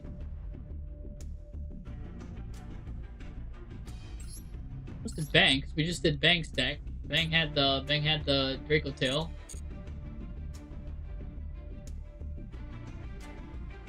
Did I not follow him? Oh, was it Man? I think it was just Man. Like, did I not follow him? Normally I follow him. No. What's your name? What's your name? Your name? I just forgot to follow you, I think. I gotta just put in the Conquerors. I just gotta put in your thing again. Your friend code again. Just do that. So I must have forgot to add you. Normally I do that. Oh, it was red. Did I add you? Oh, I forgot to hit follow. That's why. Oh, I exceeded my maximum capacity. All right, I'm gonna have to make space for people after this too. So, that's why. That's why. I was like, normally I always do that. It's just like instinctual. So let's copy this deck, copy it, sloppy it, and take a look. I do believe I did dismantle a couple of my, yeah, I dismantled a couple of my Ashen stuff. I left this guy Vetoes because he's pretty good, and I left these Vetoses because they're pretty good at maybe just being generic board breakers. So I did leave them, and you're not even playing like that crazy many Ashen cards because there's a lot of other Ashen cards you could play too. But yeah, they're not that good really, so I'm glad you're not playing them because that's probably what I was having difficulty with. I was trying to make them all work, but really you just need Priestess, Hero, and one King. Yeah, King is like really the heart of the deck a lot of the times. Just for those who don't know what Priestess does, this lets you special summon it if you have the field spell out. Pretty much all of the they all have that same effect. All of the Ashen cards, if this is in the field spell zone, you get to special summon them out. Right, so just know that they all share that effect. And then you can only special summon once per turn. If this card special summoned, you get to add an Ashen card. So this is your Searcher. This is your Rhoda. It's a Dark Pyro, so you can search it with well, not with this one because it needs to be level 5 or higher. But it's searchable with some other stuff. It is searchable right here, level 4 or lower. So she's searchable with Bonfire. These guys are searchable with the Chaotic Elements. So just know that. So this is your Rhoda. It's going to get whatever you need here. This is your Hero. Hero is got an interesting effect here. You can target a Pyro monster on the field, destroy it. Normally you want to destroy your own Vetoes. And then you get to play something. So that's your Vetoes destruction. You're playing 2 Vetoes. That's what I play too. That's a good amount. And then Hero is a really good card. If this guy special summoned, or you can special summon an Ashen monster from your hand, or if your opponent controls the monster, special summon it from the deck. They gotta control a 2800 or more attack, and they will because this guy's got 2800 attack. You special summon this guy to your opponent's side of the field. And if this card's in your hand, you target a card in the field zone, you special summon this to your opponent's side, and then you destroy that card. And both of, so it could be good to destroy your opponent's field zone, or you could destroy your own field cards with this, which is fine with that, because that's what it expects you to do. And then if it's sent from your opponent's field to the graveyard to destroy all monsters on the field. So good board wipe effect. So, you're also playing Queen of the Blazing Dominion. This is a new card, or domain, I should say.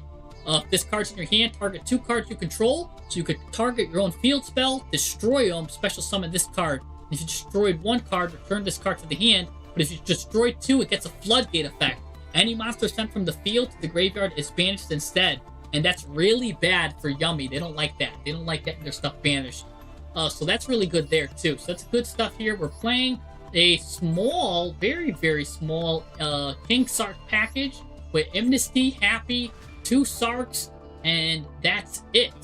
So why are we playing such a small packet? Let's find out. Because to me... Oh no, you've got Doofenshmirtz here too. To me, if I'm playing Imseti, I also want to play Dark Magician. Right? I want to play this guy because this guy can come out from Imseti for free, and then you don't even have to play Gaze to go into Souls, because like that's what a lot of people will play is Gaze to go into the Omni-Negate. You could do that. Or you could just add from your deck to your hand, not her. You get to just add a Magician's Souls, which lets you send a lot of your spell and traps to the graveyard. I know some of these do have graveyard effects, so they will be good in the graveyard. So you can't send like this, so some of your cards, you can manipulate your stuff that way. With that said. And then you could draw off of your King Sarcophagus. Because I don't know what you're planning on doing with the Horus engine right now. Seeing as how all of your cards are... I don't know. I'll have to find out. You have to tell me what you're doing. Yeah, it's got a lot of uses. So I don't know what your use is, Conkers. What is your use, Conkers, for the... I mean, it doesn't matter if you go over. You could go over a little bit. It's not that crazy going over, because then you won't draw your bricks as much into your hand. You know what I'm saying? Yeah, I don't think the Dragoon line is that crazy. That's why I'm saying, you know what's better? Probably just adding Magician's Souls here, and it being a second body for you to go and like just send cards and draw cards off of it. But anyway, so we'll look at that later. We'll just take out that line for now. Let's just pretend that line's not what we want to do. Let me discard those changes just so I can go back. Discard those changes. Let's see here. So you're already on 42 cards. because I don't know what you're doing with this. You're just probably using King Sark just for them. I mean, don't get me wrong, that they're pretty strong, and this is just a strong line. This plays under Droll. I love the Horus line. So, and what's really cool is Horus monsters you control cannot be destroyed by card effects that do not target them. So that means when you use vetoes to destroy all monsters on the field, your own Horus cards are protected. So I'm guessing that's the synergy that you're using there.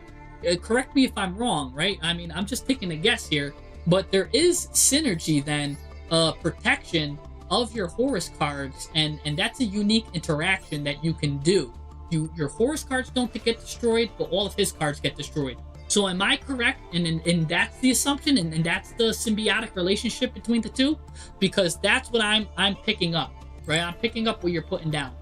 But what else you could do is you can go into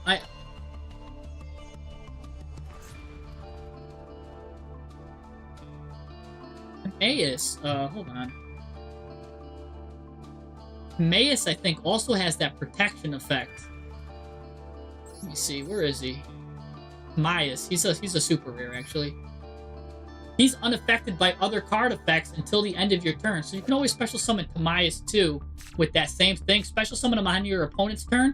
And since you have so many spell cards, he just gets like up to like 3,800 attack, even higher. And then on your opponent's turn, he gets even higher attack, so he just gets crazy.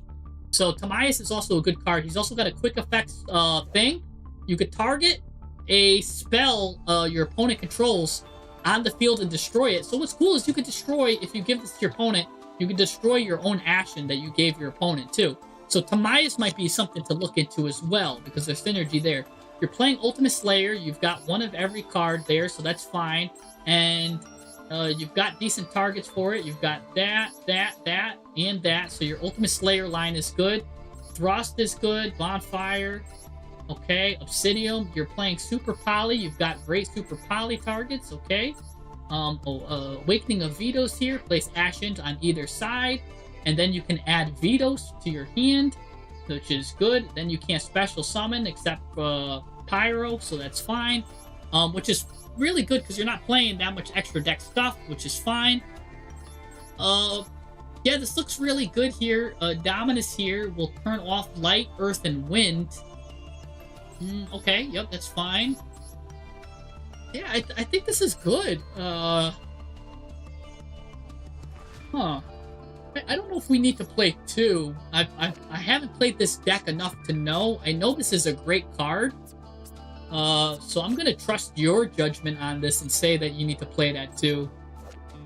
Again, these trap cards are very conditional, though. I do know that. This fusion's disgusting, though. This is a Harpy's Feather Duster, basically. And then this got a quick effect destroy effect, so this card's really good too. And of course, it can't be destroyed by card effects, so he synergizes with Vetoes as well.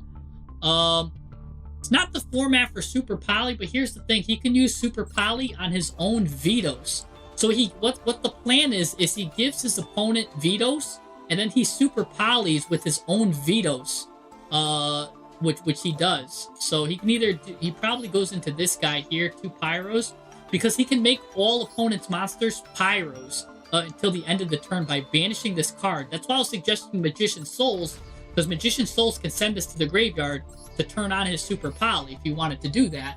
Because he can make everybody Pyro, it doesn't matter. His Super Poly now is now online. So Magician Souls, again, can have that effect where it can make everything Pyro.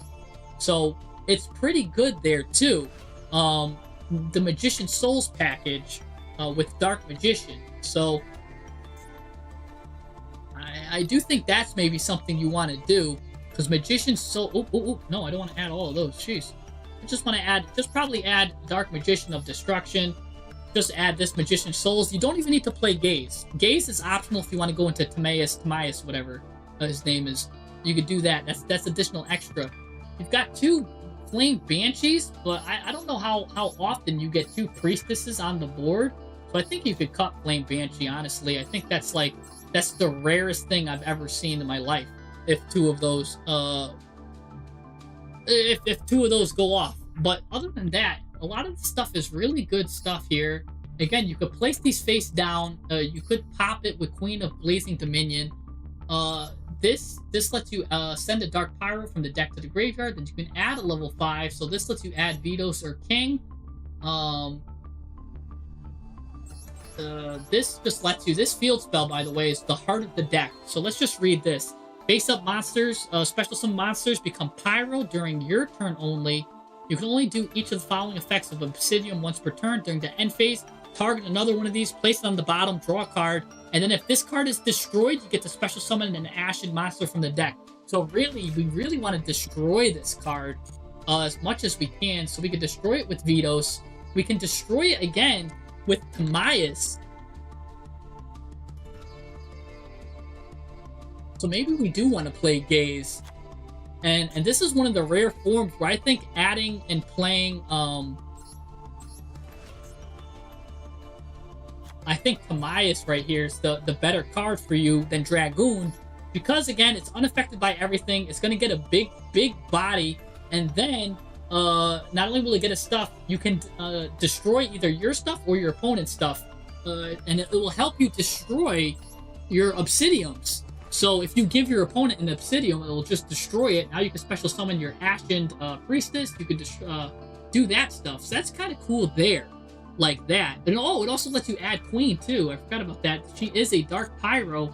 Chaotic Elements does help you add a Dark Pyro. By the way, there is a bonus effect there. If your opponent controls a Light or Dark Pyro, remember, you can make everything Pyro. You banish this card, take control of your opponent's monster. So again, you can make everything Pyro, use Chaotic Elements, and then take control of one of your opponent's monster. Now, not only did this add, this is a change of heart too.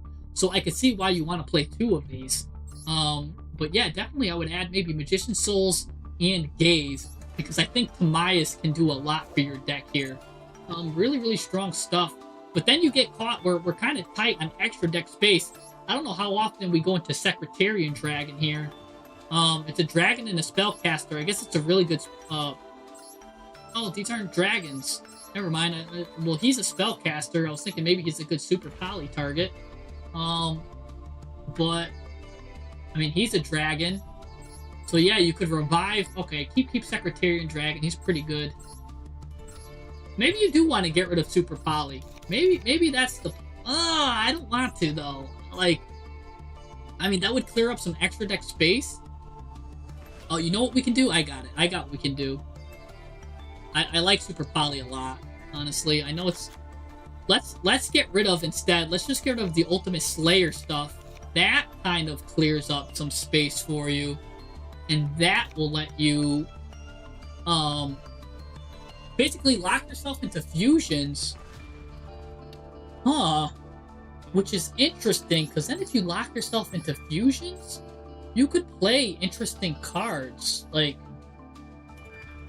he wants Vetos, he wants Dark Magician.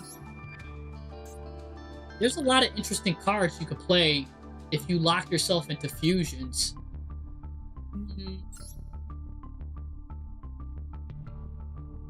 Let's see. I'm trying to think of like some good ones. But it would revolve around you. You have to play like Polymerization, like the OG one. Because like, yeah, you have Magnum the Reliever. That's always really good to go into.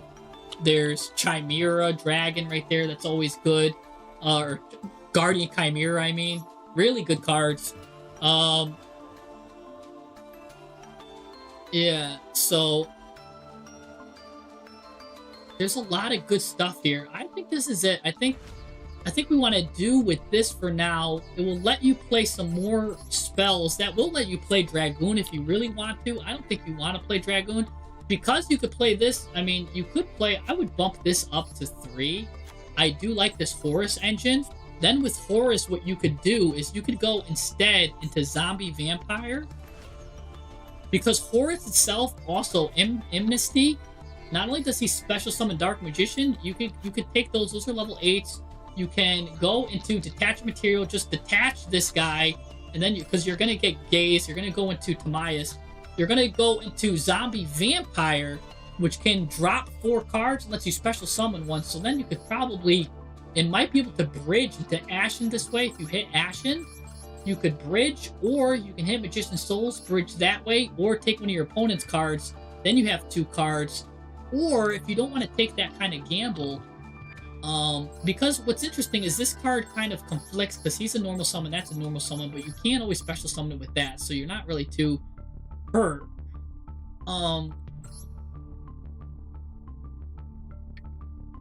You could also just go into, there's a lot of good cards, so like some rank 8 stuff here. Lava Golem's great. Yeah, no, I've got no qualms over Lava Golem. If you really want Lava Golem, and you want to search it, you know, there's always the...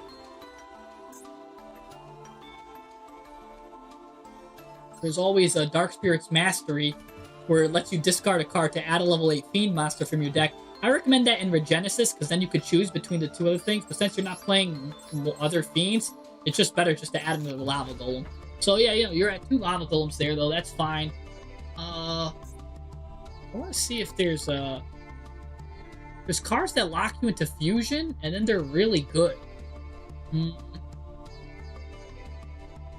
Like, it's like you can only Fusion summon. It'd be cards like Fusion Deployment, but that only let you special summon Vetoes there. So that's not too crazy.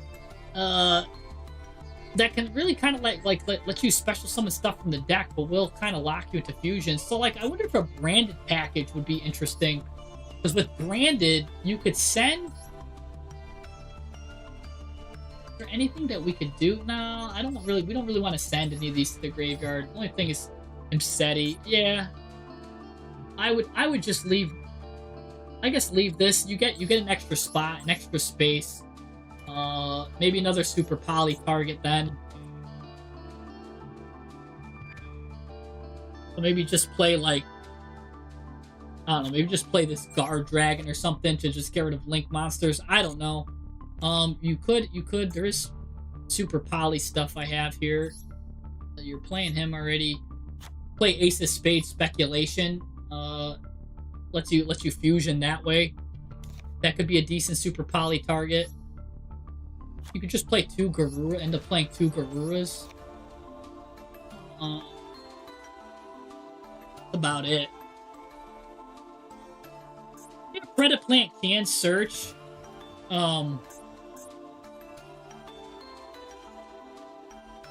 But yeah, I don't like this one can search super poly. But you need to play a Predaplant monster, and like you'd already need to have one Predaplant monster, so this guy's never gonna get on the field. I mean, maybe just this guy for 3 darts, but you're already playing him. All right, so I don't know. I don't know. I think you're fine there then. I think it's fine. I don't think we need to think about it too hard. I think we just give you extra space in the extra deck. And know that now you have an extra spot. Like, I don't know, you could turn Magician Souls into Anima or something. Like just be like, ah, yes. Now you give yourself another form of interruption by giving yourself an Anima. Especially because you can make Vetoes go to the other side. That could be something interesting. It's all I got for you right now. Again, I'm on a tired brain. Anyways, yeah, no, I'm too tired. So we'll just call it here, guys. This is some good stuff. This is a really good deck, by the way. As far as Ashen's decks go, normally Ashen decks are all over the place. This one's very organized. I think I like how you are not playing Spearhead. You're not playing Shaman. Like, those ones are awful. And so you kind of got to the heart of the deck, and that's kind of what it is to play Ashen. And that's all you really need. Like, you don't need to play these 2 cards. And I think you found that good. You also took out your Rekindling. So yeah, you kind of took out a lot of Ashen stuff, and you kept, like, the good Ashen stuff. So I think you really found a way to make Ashen into a good engine that a lot of people struggle to do. So I do like that on what you did. So for that, you get a lot of props. But yeah, we're gonna call it here. My voice is starting to get shot. I'm tired. I'm hungry. I'm thirsty. I gotta drink some water. But yeah, we'll be back next Wednesday for Deck Doctor. Thank you again, everyone that donated. Again, because of your donations, you helped me get some internet here to this house, get a smooth stream besides my computer crashing because I dual stream. But other than that, everything went well. And yeah, thank you guys so much. I will see you guys next time. Peace. Thank you guys all so much. And then again, if your deck didn't get doctored, just next Wednesday, just come on in.